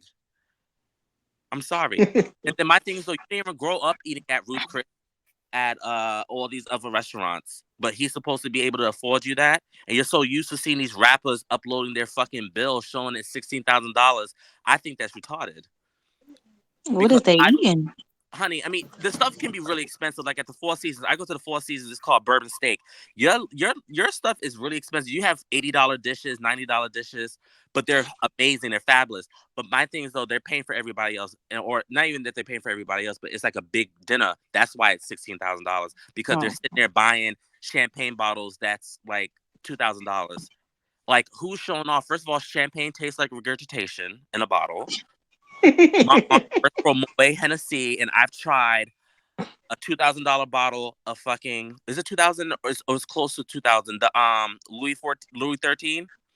Yeah, I spat it right out. I'm like, what is so delicious about this? It's not delicious. Give me some Baileys. Hello, give me a margarita. Like, no, and they just want to show off. And I keep telling you, I'm like, this dating world is just so fucked up because everyone's looking at Ari, everyone's looking at Dirk, and is it India? Little Dirk in India? Yeah, India Royale. And they just like, I oh, can call that's her how it's Royale. gonna be. I'm like, sweetie, you're not gonna be there because I'm sure she had to do some things to get to that point.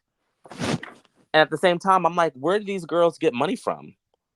Like, they try to act like they have their own money, but I'm like, well, where are you getting that money from? So you're idolizing stuff, but you don't know what's really going on in the back. Could these girls really be escorting and you don't know? Mm-hmm. I'm like, stop idolizing these chicks. A few of them do still. Even some of these celebrities still escorting.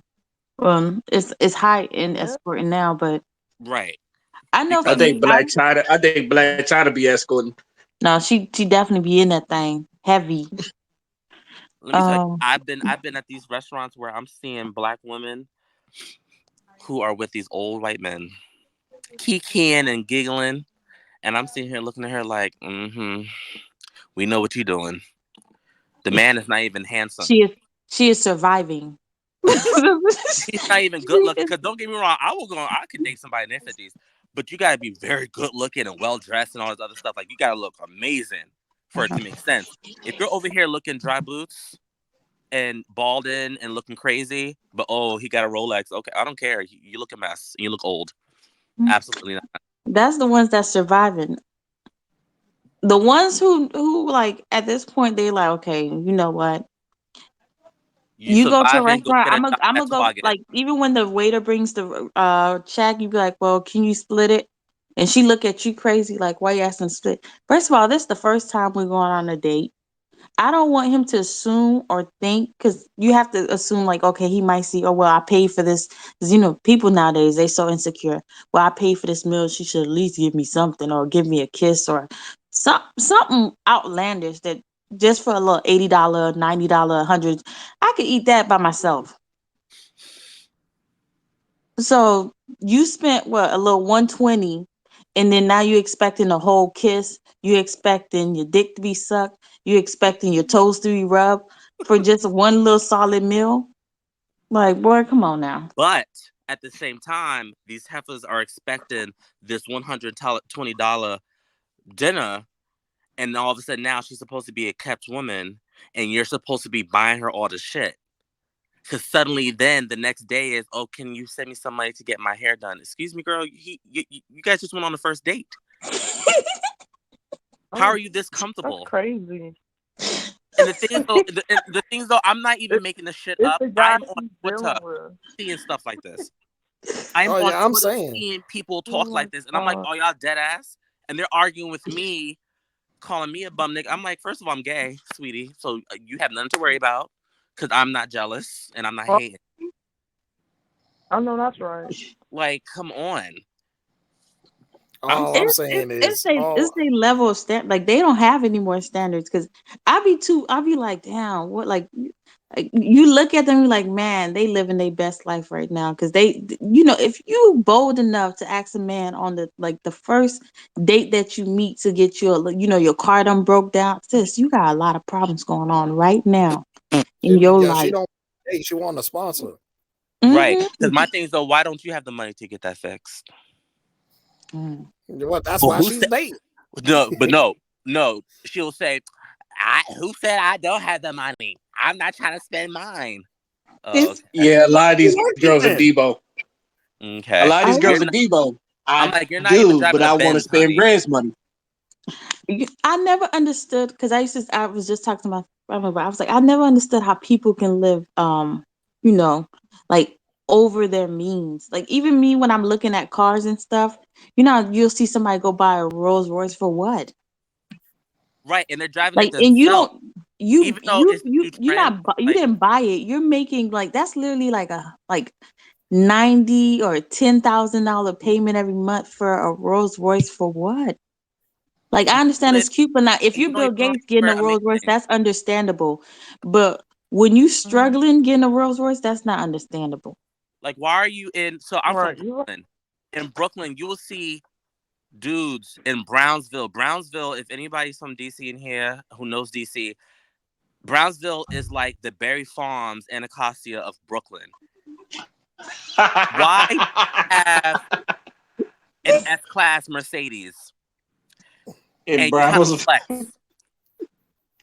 and you're living in a rundown, dirty ass apartment, but you have a Montclair? No, Yeah. to me, Parties in the you wrong. don't have money. You just have the money to buy that thing and pay that cheap ass rent that you're having assistance on. Cause bitch, you thought you was slick. We know you only paying $400 for that apartment. Mm-hmm. But you're living in a dirty ass rat infested cockroach walking apartment where people is fucking doing crack still and all kind of stuff. And you have a SLR outside, and you got a Montclair, you got VVS diamonds, but you're not even fly because you're walking in a dirty ass area, acting like you're rich. Honey, get a Skywalk apartment, and now we talking with a doorman. Now we talking. What kind of job do you have? None. Okay. Next subject. Like, stop it. I'm so tired of this Instagram life. Like, people are really showing off on Instagram, and it's just I don't know when it's gonna end. I really think in 2014, 2015, everything started changing. Mm-hmm. I That's agree not with you. on the end. Only thing I want Mm-hmm. to say is the only woman getting $120 date is my wife. Okay, Ain't Wallace, nothing I wrong with don't a two for understand that 20s at either. Applebee's. I understand we're adults, but it's like the first date and you might not even go anywhere after that, and now you just wasted. I feel like it's a waste. I'm sorry, It it's a is a waste waste. that It is. you're spending all this money for her to potentially be like he was corny. Like how was he corny? Like he's not over here yoing. Like what about him was corny? I'm like, you just used him. I be feeling really bad for these boys. Because boys, in order to date girls, you have to pay for stuff. Girls, 9 times out of 10, 9.5 don't have to pay for nothing. But boys, in order to date girls, casually date, you have to keep purchasing. And I just find that so crazy. But we also have to teach men like about the casually dating, because like if you get to know the girl that you're with and everything, and then you choose to finally go out on a date with this girl and everything like that, and then you choose to say, okay, I'm gonna pay for the meals when we go out and stuff like that, and then you find out that's a waste. Like these people they met yesterday, they going on first dates, buying $200 meals, and you know absolutely nothing Nothing. about this person. Nothing. That's why you're And you supposed to sitting buy. at the dinner table eating with this person, y'all just both bored. None of y'all know how to create conversation.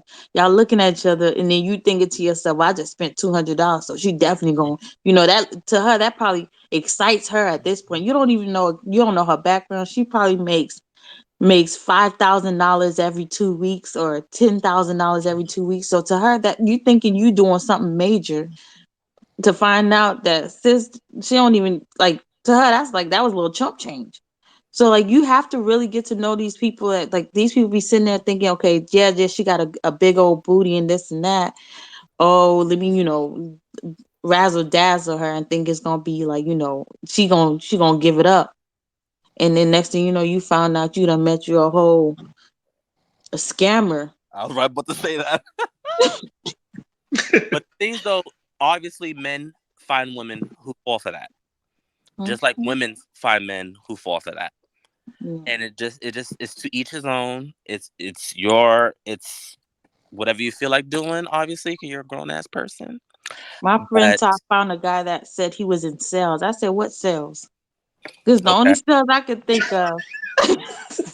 And she was like, no, he works in sales. I said, no, sis, that's a whole drug dealer. Ain't nothing sales in that. I'm a street pharmacist. I'm like, is he in the marketing department? No. Hell no, the nigga ain't got no damn degree. That nigga ain't no Okay. damn sales. He is in sales in the hood. That's all he do is sell in the hood. Marking in that, yeah. Exactly. Uh, She was like, no, I was like, girl, you might want to ask him what sales. And he thought she was such a, I'm like, oh my Lord, child. I may have not been raised in the hood, but I sure enough know common sense. Like these things ain't adding up. At all. You can't even tell me what you've been doing the last 5 years. You barely paying tax. No, nigga. What you got I'm 3 phones for? one for the plug and one for the low.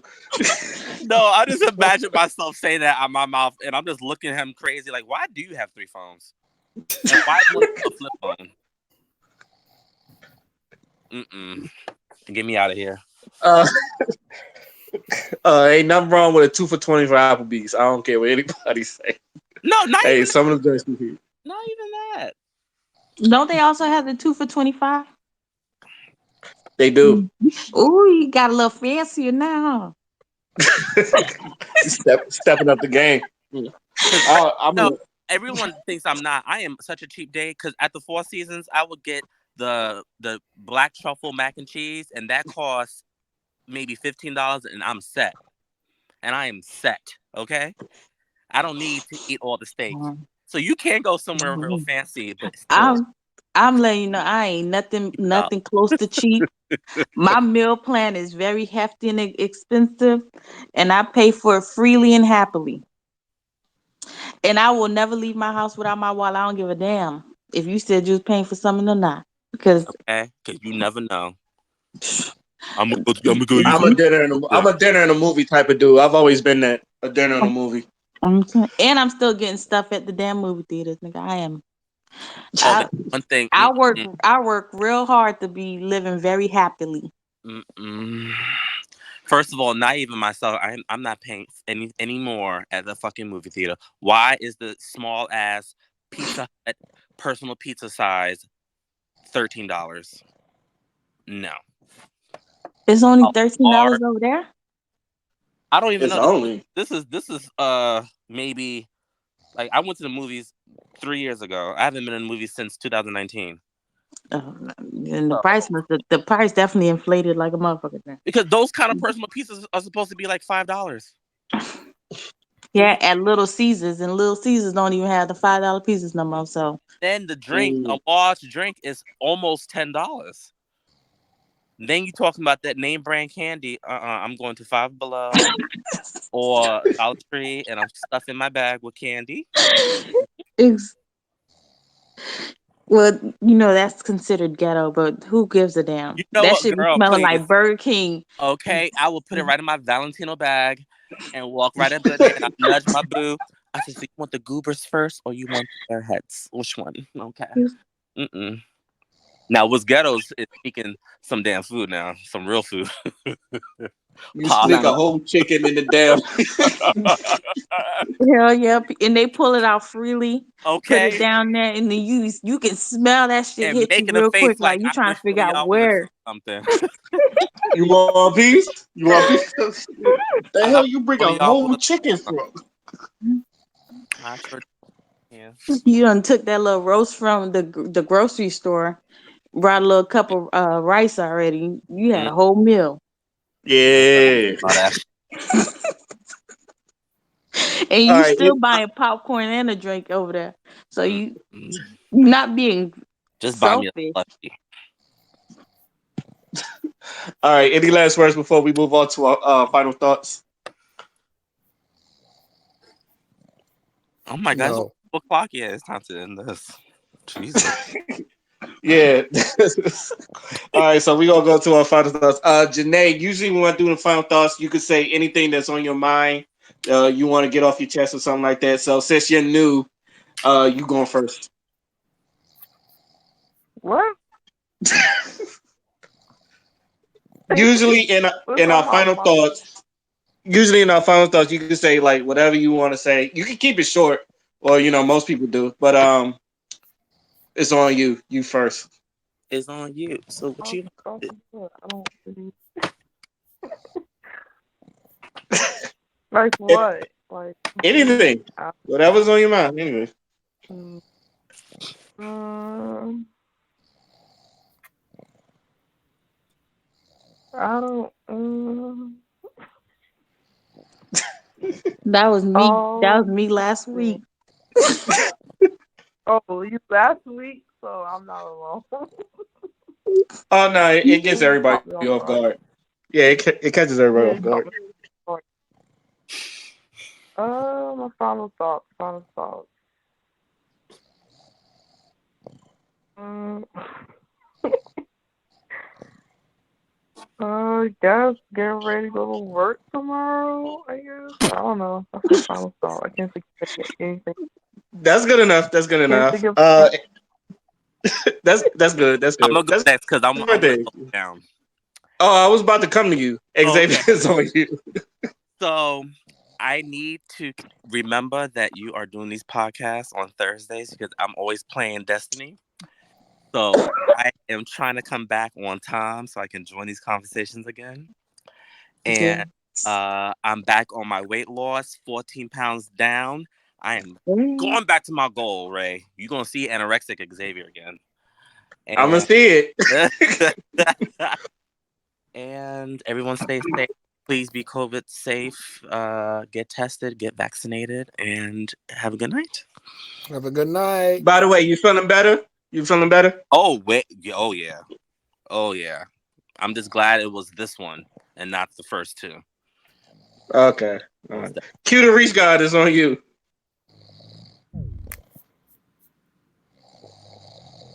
I think that's Q. Okay. I was wondering. Okay, D Wolf is on you. I don't know. Should I go with what I was gonna say, or should I just do my final thoughts? You go whatever. But Okay.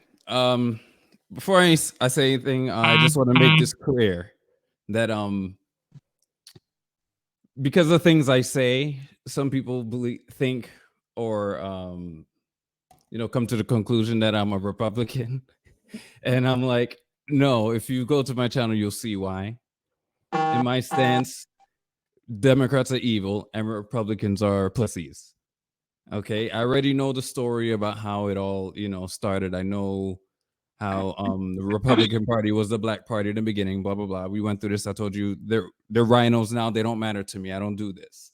If you had to label me something, it will have to be in a more palatable term. You can say libertarian, but I would say I'm a straight up anarchist. Like I don't give a fuck what I don't fall into any of these parties. I don't fall for what people say. All I do when I speak, I just look for the truth, and that's what I talk. So now that that's out of the way, this January 6th bullshit, that's been going on.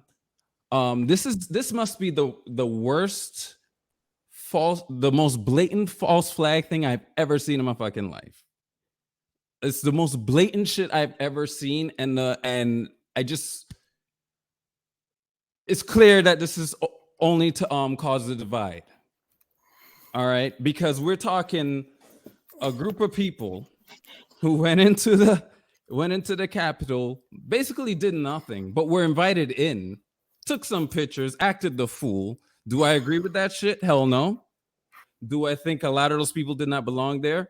Yes, I do. They do not belong there. They did not belong there, and they cause a whole bunch of shit.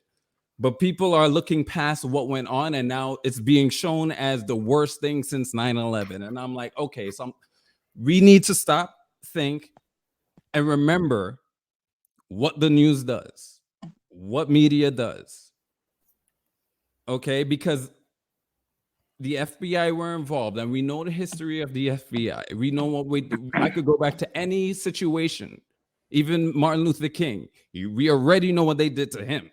They even tried to stop him from owning a gun. Then the next day when they did that, they blew up his house. So let's be careful here, because I've followed this event live while it was going on, because there were plenty of journalists, independent journalists, that were recording it from their point of view, streaming it live. Okay, so I saw everything. I know everything that went down. All right, and these, again, just like the whole Kyle Rittenhouse thing, this is all fucking available. All right, because I could go from the night before when they were there. There were people talking about what we're gonna do, this and the other, what we're gonna say, how we're gonna change this, blah blah blah. And there's this FBI motherfucker who shows up dressed up as a MAGA dude, and he's saying, you know what we should do? We should storm the Capitol. Now there are some fools there saying, yeah, you know what we should, and there are a lot more people saying, Fed, no, what are you saying? Right? The next day, I'm seeing footage of these motherfuckers letting the people in a single fucking file. They had the velvet ropes marching them in. Some of the Capitol Police were talking to them, having regular conversation with these people while they're strolling in, not running and storming, mind you, walking, strolling in. And then these cops watch these people, you know, go into certain chambers, this and that, take pictures, all this bullshit, right? And then we have the Antifa infiltrators. Now we went through this already. We know what these motherfuckers do. We went through the whole thing, what they're doing to our kids in the schools, these teachers, all this shit, right? One in particular, the one I saw, he straight up admitted to his audience, his Antifa audience, saying, yeah, I got the garb, I got all the shit, I got the MAGA shit from the store, blah, blah, blah. I'm about to roll in and cause some fucking trouble. He says this shit, right? He goes in, he records it, he starts trouble. He's saying, yeah, let's storm it, blah, blah, blah, saying the same shit that FBI do. So I'm like, okay, so clearly these dudes are fucking working together. Now I'm going to talk about the fucking Proud Boys, because we all have a certain thought of them. I know how they started. I know their origin. I know they've been infiltrated as well at this point. Okay? And they got in there and started some bullshit, but not every fucking member of there, because again, they were infiltrated by Antifa. Okay? And now I'm gonna go back to the shit that happened before, and it's like nobody even thinks about it. The whole George Floyd thing, and we started to see those riots, blah blah blah. They went into the Capitol, they destroyed the Capitol. BLM and Antifa destroyed parts of the Capitol. That's why when you saw on January 6th, there was a whole bunch of scaffolding and things. That was repairs from the summer before. Okay, then we got to think about the Brett Kavanaugh thing of the whole thing he had with Blasey Ford and all that shit. Everybody outside was storming. They're trying to break the door down, all that stuff. They had to keep stopping, making sure nobody broke in. We're not talking about this, but this is the worst thing since fucking 9/11. Okay. There are the people that were in the tunnels trying to leave. The Capitol Police were trapping them in there, knocking motherfuckers with the batons. This woman was just getting her face fucking beat in, son. Beat in. We don't know about this, But again, unlike a lot of people, I look into the shit. I don't take anything these fucking the news people say seriously at all. I look into everything before I even make a fucking comment on it. All right. Now the whole Ashley Babbitt thing, the one who got shot and killed. It turned out now recently there's evidence, video evidence that she was actually trying to stop the infiltrators from their group. All right. And then the person that shot her, a fucking quota hire, right? He shouldn't have even been there because a couple of months before that, he left his gun in a public restroom. Now, if you work for if you work there as a government employee at the Capitol, how do you still have your job? Now we got to look at what he looks like. There's a reason why I said quota hire. Because he's black, they didn't touch him. Now I have to wonder, is that why they left him alone, or was he a fucking plant to start this whole shit? Okay, because the amount of people that died compared to the riots before and what we see going on, and we're thinking about this and talking about this. Now I'm going to talk about the mindset of the people, because what I saw is completely different than what people like to parrot and repeat, especially what the news says. What I saw, right, were people praying. I saw people singing hymns, and the people that were at the that little speech that Trump did that day, when he said, go to the Capitol and let your voices be heard, do it peacefully, blah, blah, blah. We can easily say, okay, it could have been like he was speaking in code, blah, blah, blah. I would accept that if people had that mindset of what it could really be if they don't agree with everything. But the point is, they didn't even reach there yet by the time people got inside. So how did the people that they're saying Trump told to go in there break in? They didn't reach yet. I saw it. I was watching it live. I was having different channels because I do this research so I can make videos about this shit. I couldn't even put it up after I gathered everything because a video before got taken down based on the same reasons they were there in the first place. Okay, that's why I know every fucking detail. So I will implore anyone listening and everyone here to please, especially because a lot of people get emotionally involved in this shit and want to point at the wrong people. All right? Because a lot of these people there, we're not understanding that the motherfuckers that actually went inside and doing this fuckery are not the people I would associate myself with. But at the same time, they are not the people that the news are saying they are. And I know for a fact that a lot of these people, they may be Republican, they may be Trump supporters, right? They may be these patriots, but the people that did not go in, the people that just stood outside and was marching and shit like that, they know some fuckery is going down and they went there. Because a lot of people say, why the fuck were they there? Blah, blah, blah. They're there because they're taking action and they want their words to be heard because they're tired of the fuckery that is going on. Okay, because a lot of the people that were there, mainly the ones that did not go in, would agree with everything everybody on this fucking panel is saying. Okay, I study these people, I watch these people. I wish I was there, but at the same time, if I was there, I'd be locked up too, because I could go into what they're doing to the people that they locked up. There are some people that were locked up just by walking around and snapping a picture. Okay, but everybody that was starting shit, none of them are in jail. Why is that? The same motherfucker that recorded himself saying, I'm infiltrating them right now, went on CNN later that night and talked about the situation as if he was one of the protesters. Then a week later, his brother called the authorities and were like, that guy that was just on CNN, that's my brother. I know what that dude's about. He's part of this terrorist Antifa organization. He was lying. He went in there and started shit. FBI did something about it, locked him up for a day, got let out. Wow. The people that are there for legit reasons, who just wanted to have their voices heard, these people are being fucked up in prison.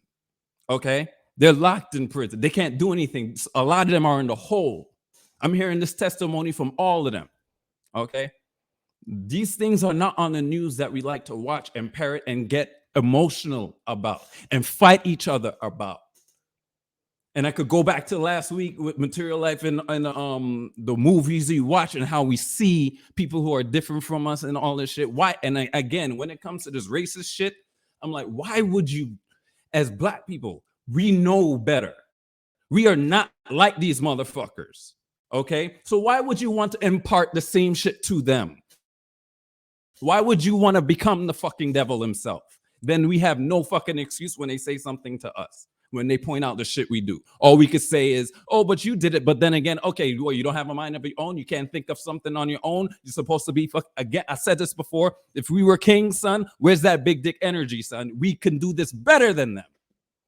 But we're letting these motherfuckers toy and pluck our emotions. They have the strings on us, yo. There are strings on us, and we ain't fucking cutting it. We're allowing this shit. And if one of our own starts saying, you know what, there's something smelly about this. What's going on? What happens? We turn on him or turn on her. But we're supposed to be this community. We're supposed to, but we don't want to hear shit because we rather take a celebrity's word over our own brother or our own sister, mother, father, all of the above, of our own color we're turning on. Did you listen? Did you research what they do? Do you know what they're about? Or is it based on what some motherfucker on TV just said about them? Because that's all you fucking know. That's all you know. And I know so much. And I don't do this to fucking be right. I do this to help people. Because I hate that we're fighting each other. All right. And it's like, I already don't like that we fight, that we're all divided by the race and shit like that. But we're the worst because we're fighting each other for other people's fuckery. We're their puppets. There was research that was done plenty of times. They interviewed Democrats. They said they based the questions based on how they deal with black people. Then they asked Republicans based on how they deal with black people on a regular basis, on how they argue, things of that nature. You know what the conclusion was? And before I even knew about this research, I used to preach this shit. I have proof of it. It's on my channel. These motherfuckers treat us. This was the conclusion of that research. The Democrats treat us like little babies, little children, and pets. Whereas Republicans, they'll just talk to you like they're talking to anyone else. They think of like, if you have an opinion, his opinion is valid, blah, blah, blah, or it's invalid. I don't like what you have to say. They'll treat you like they will treat each other. Now, why is that? Why aren't we seeing that? Because I see it all the time. The pandering. This one wants to start speaking Spanish all of a sudden. This one wants to play that Despacito song and shit. Nobody's batting an eye. We talked about the whole Martin Luther King thing. This motherfucker's racist, and we're allowing him to say this shit. And some cunt, one of our own, is saying to Biden talking. This is the same person that if I was to say the truth about this shit, will make me the enemy, will call the cops on me, to say I'm crazy for only trying to help my fucking people, because that's my concern. That's why I do what I do, because I hate this shit, yo. And I hate, because I love that's the thing. I love the passion that people have when they see things like this, but I wish that passion is applied to the fucking truth, because we ain't going nowhere where we're going to emotionally involve ourselves in these things. Because I understand we fucking live in this country. We have to do something about it. We have to say something about it. But we're doing it based on false fucking narratives, and nobody wants to take the time to listen and do this. And there's no other fucking excuse other than some sort of mind control, because I know a lot of our parents taught us differently. I don't want to go into detail. I have a couple of relatives that used to tell me this shit, and when I say this shit to them, I'm like, so I'm doing.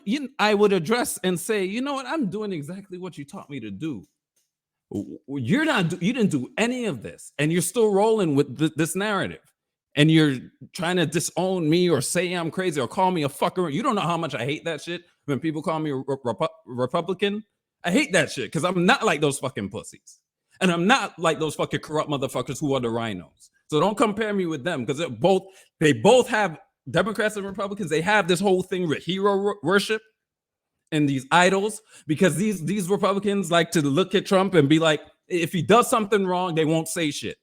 If he does something right, okay, it's your guy, that's fine. But they'll never, whatever he does and says, they'll bow to the motherfucker. The Democrats do the same fucking thing. So I fucking hate that. So I'm gonna say right now, don't fucking call me that. Nobody call me that. I'm a fucking anarchist, straight up. I'm for my fucking people. I'm for my fucking family. I'm for my own fucking mental health. And what if any of these motherfuckers interfere with that? I'm gonna do something about it. I'm gonna say something about it. All right, especially when it's coming from my own people. Snapped.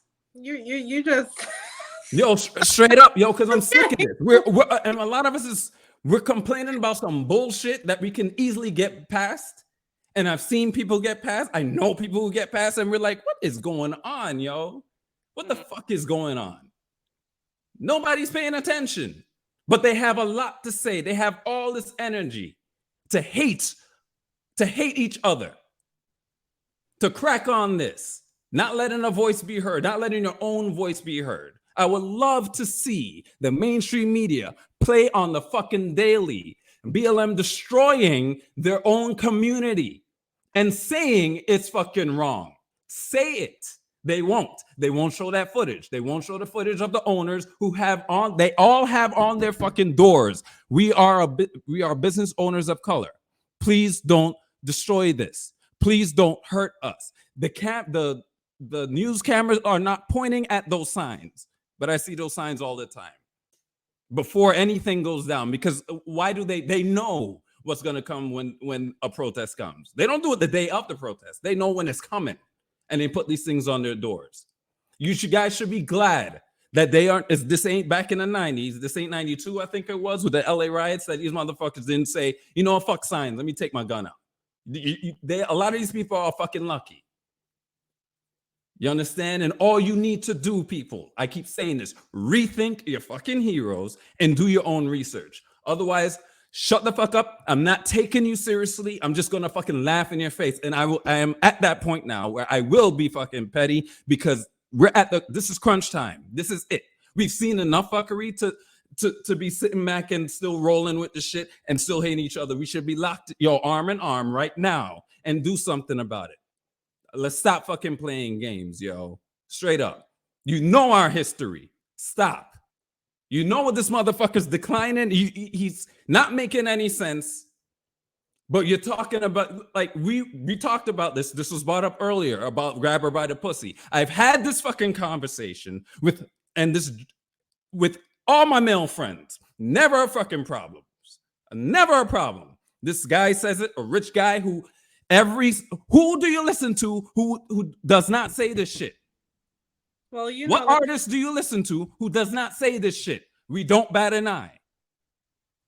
You understand? I know this motherfucker's history. I know Trump's history. I could go deep, son, but I don't, because these motherfuckers don't want to listen, because they're one-way thinking and they want to think about what the news said, what my favorite artist said, what these idols said. Do you know what destroyed us in the beginning? Do you know why we lost our place in this world when we were the first fucking man here? It's because of this idol fucking worship. Because looking at other races like they're better than us, we have to keep up with them. No. And it took a long time for that to happen, but it eventually happened. And because these people know what the fuck they're doing, and we have to understand, just because they eat, if somebody's smart, they smile, they have a family, they have a job, blah, blah, blah, does not exempt them from being evil, son. Evil does not discriminate. We can be evil, they can be evil. Let's determine which is which. Let's verify that before we open our fucking mouth and start a fucking war. I can go on, but I know it's late. I'll stop here. If you want details, you have questions, we could do that next week, because I know we ran long because I left out a lot of stuff. But let's think about that. Let's do that straight up and down. Because the pain I see in people, is not necessary. And my job is to spare them of this so we could work together and focus on what we need to do. Because a lot of things are going on behind the scenes that I'm privy to, and a lot of people are privy to, but I wish the people I knew and loved and the people I know that I grew up with who are struggling, but they don't know, and they don't want to know. That's it. All right. She gonna hate me for doing this, but Material Life is on you if you there. Oh my God, not again. I'm so sorry. So my topic isn't very much like not crazy, but deep. It's me being from Florida, and right now Ron DeSantis is all over the news in regards to this bill, which is the Individual Freedom Bill, which they claim to be that you can't make white people feel, I guess, discomfort in regards to what their ancestors did. But I don't even know where the story of the way the bill is. It talks in regards to the whole portion of that is an unlawful employment practices. So I don't even know how they made it turn it around into regard to critical race theory, because that portion was not even part of the critical race theory. It was in regards to unlawful employment practices, and it states this exact word: an individual should, this is for unlawful employment, is an individual should feel discomfort, guilt, anguish, or any form of psychological distress on account of his or her race, color, sex, or national origin. And before that, it says an individual by virtue of his or her race, color, sex, or national origin should be discriminated against or receive adverse treatment to achieve diversity, equity, and inclusion. So it's like for some reason the media has turned this whole standpoint around to make it seem as if this is in regards to you know white people can't feel uncomfortable about their part in slavery. And when I look at it, it also states you you can't really, you also can't call, how if you don't agree to what a black person say, you can't call them, oh, look at that coon. You can't say that either. Like, we can't also talk about the factors of, how slavery started in Africa and we were sold. So you can't speak, or you can't really go and make somebody feel uncomfortable. Like, you can't go to Africa and be like, oh, well, you really sold us. So it's like, but this had nothing to do with that. This was slowly based off of discrimination in the workforce. Because there was the guy who sued in regards to his job, because they fired him so they can hire two extra females in the job field, and he felt that that was that was unfair treatment because they wanted to do the inclusion, but they fired him so they can include those two people to meet the inclusion metric. So it's the way how the media can easily, like, if you don't read exactly how these bills are set up and everything, you just go by off of what you see on, on the news, and then you go to read it yourself, you realize, wow, this has nothing to do with making white people uncomfortable. This is in general, this bill is to make sure no one is uncomfortable. You can't be discriminated at a job that you're applying for because of your race or whatever your ancestors or whoever. Like, let's say you had family in whatever country and they were considered to be this, you can't be discriminated against because of whatever they did. Like, if they were part of a genocide group, and then you got in the immunity, and then you moved here, and then you went to go get a job, because they go do your background check, they find out you're part of, your family is part of this group of individuals. So the media is making it seem like they want this bill to not go through, and on the Democratic side is to, like, cancel the bill out. But the bill is to protect us from the natural methods of ways that they can discriminate in regards to not just white people but also black people or Asian people in the workforce. So now it's like, if this happens to you, you can easily go and sue whatever company it is that is trying to, like, screw you over. All you got to do is look. That's it. Mm-hmm. All right, Crystal is on you. All right. So, I really enjoyed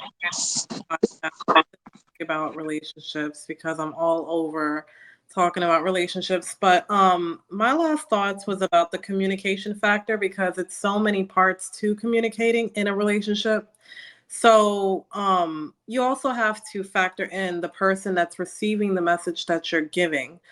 So when you're communicating, being upfront with someone um, in a friendship, relationship, or even a business deal uh, should be where you are just real with the person so that it's not the first time of meeting with somebody or communicating, it's not plagued with poison so that they are wearing masks and won't be held accountable for their hidden agendas and so on and so forth. You want to be able to communicate with someone and vice versa so you know what tribe you're part of and everybody can be just themselves. And I think when we don't communicate or be upfront or truthful with our ideologies without feeling that we're going to be judged, a lot of fake communication happens. And when I say fake communication, I mean you'll tell somebody how you're feeling, but it's only 10 percentile of what you're feeling about. And then that person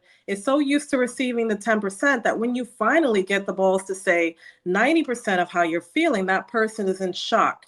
And that's not the person that you wanted to grow a relationship with because you're basing it off of fakeness. It's very important to be real. It's very important to give yourself a break when it comes to flaws. Tell the person what your flaws is and vice versa, especially in friendships. That's why we're not able to grow brotherhoods and sisterhoods because of that fake agenda of feeling, oh, if I say this, I'm going to be judged. The communication factor is just not there in when it comes to authenticity, like realness. And I think that's where when we say communicate, okay, that's nice, but how are we communicating? And is the person that we are with valuing what we have to say or understanding what we have to say? If you're building your relationship off of fakeness and tiptoeing, communication is nice, but it's not going to be a realistic factor in the relationship. So that's all I wanted to say, that the communication has many parts, and to make sure that even in the beginning stages of a relationship, communication is big. But just like ideas, when you're an entrepreneur, you don't want to, if it's in the infancy stage, you don't want to give your ideas just to anyone. Make sure you have a good 6 months to 1 year down before you start communicating in a way that is harmful to your mental health, meaning that you don't want to be fake. End of story. That's true. 6 months before you start being honest. Correct. Because you got to at least know the person before you start hitting them with their honesty. Exactly. That's it, Crystal. Yep, that's it. Yeah, I'm going to say this because I obviously I asked the question, but I didn't give my answer. For the fellas, I always say read the room and read the woman.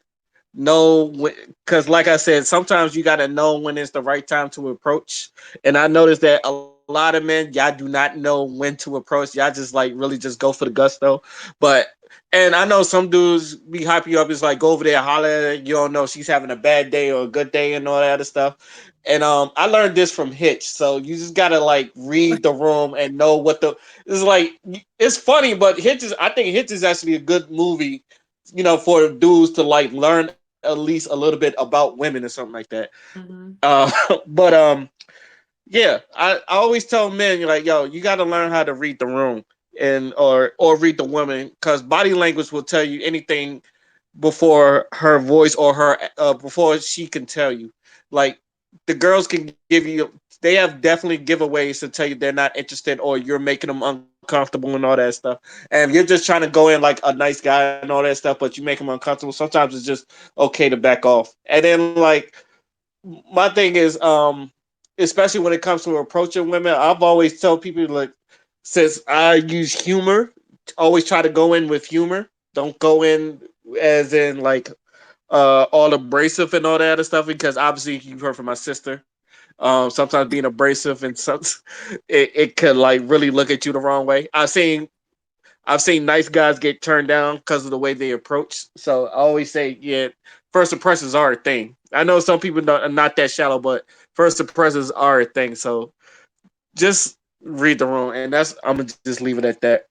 I would like to thank the panel for jumping on this podcast once again. I'd like to thank all y'all for listening to hear us talk our shit again. This is You Know What? Let me just say podcast, and I'm signing out.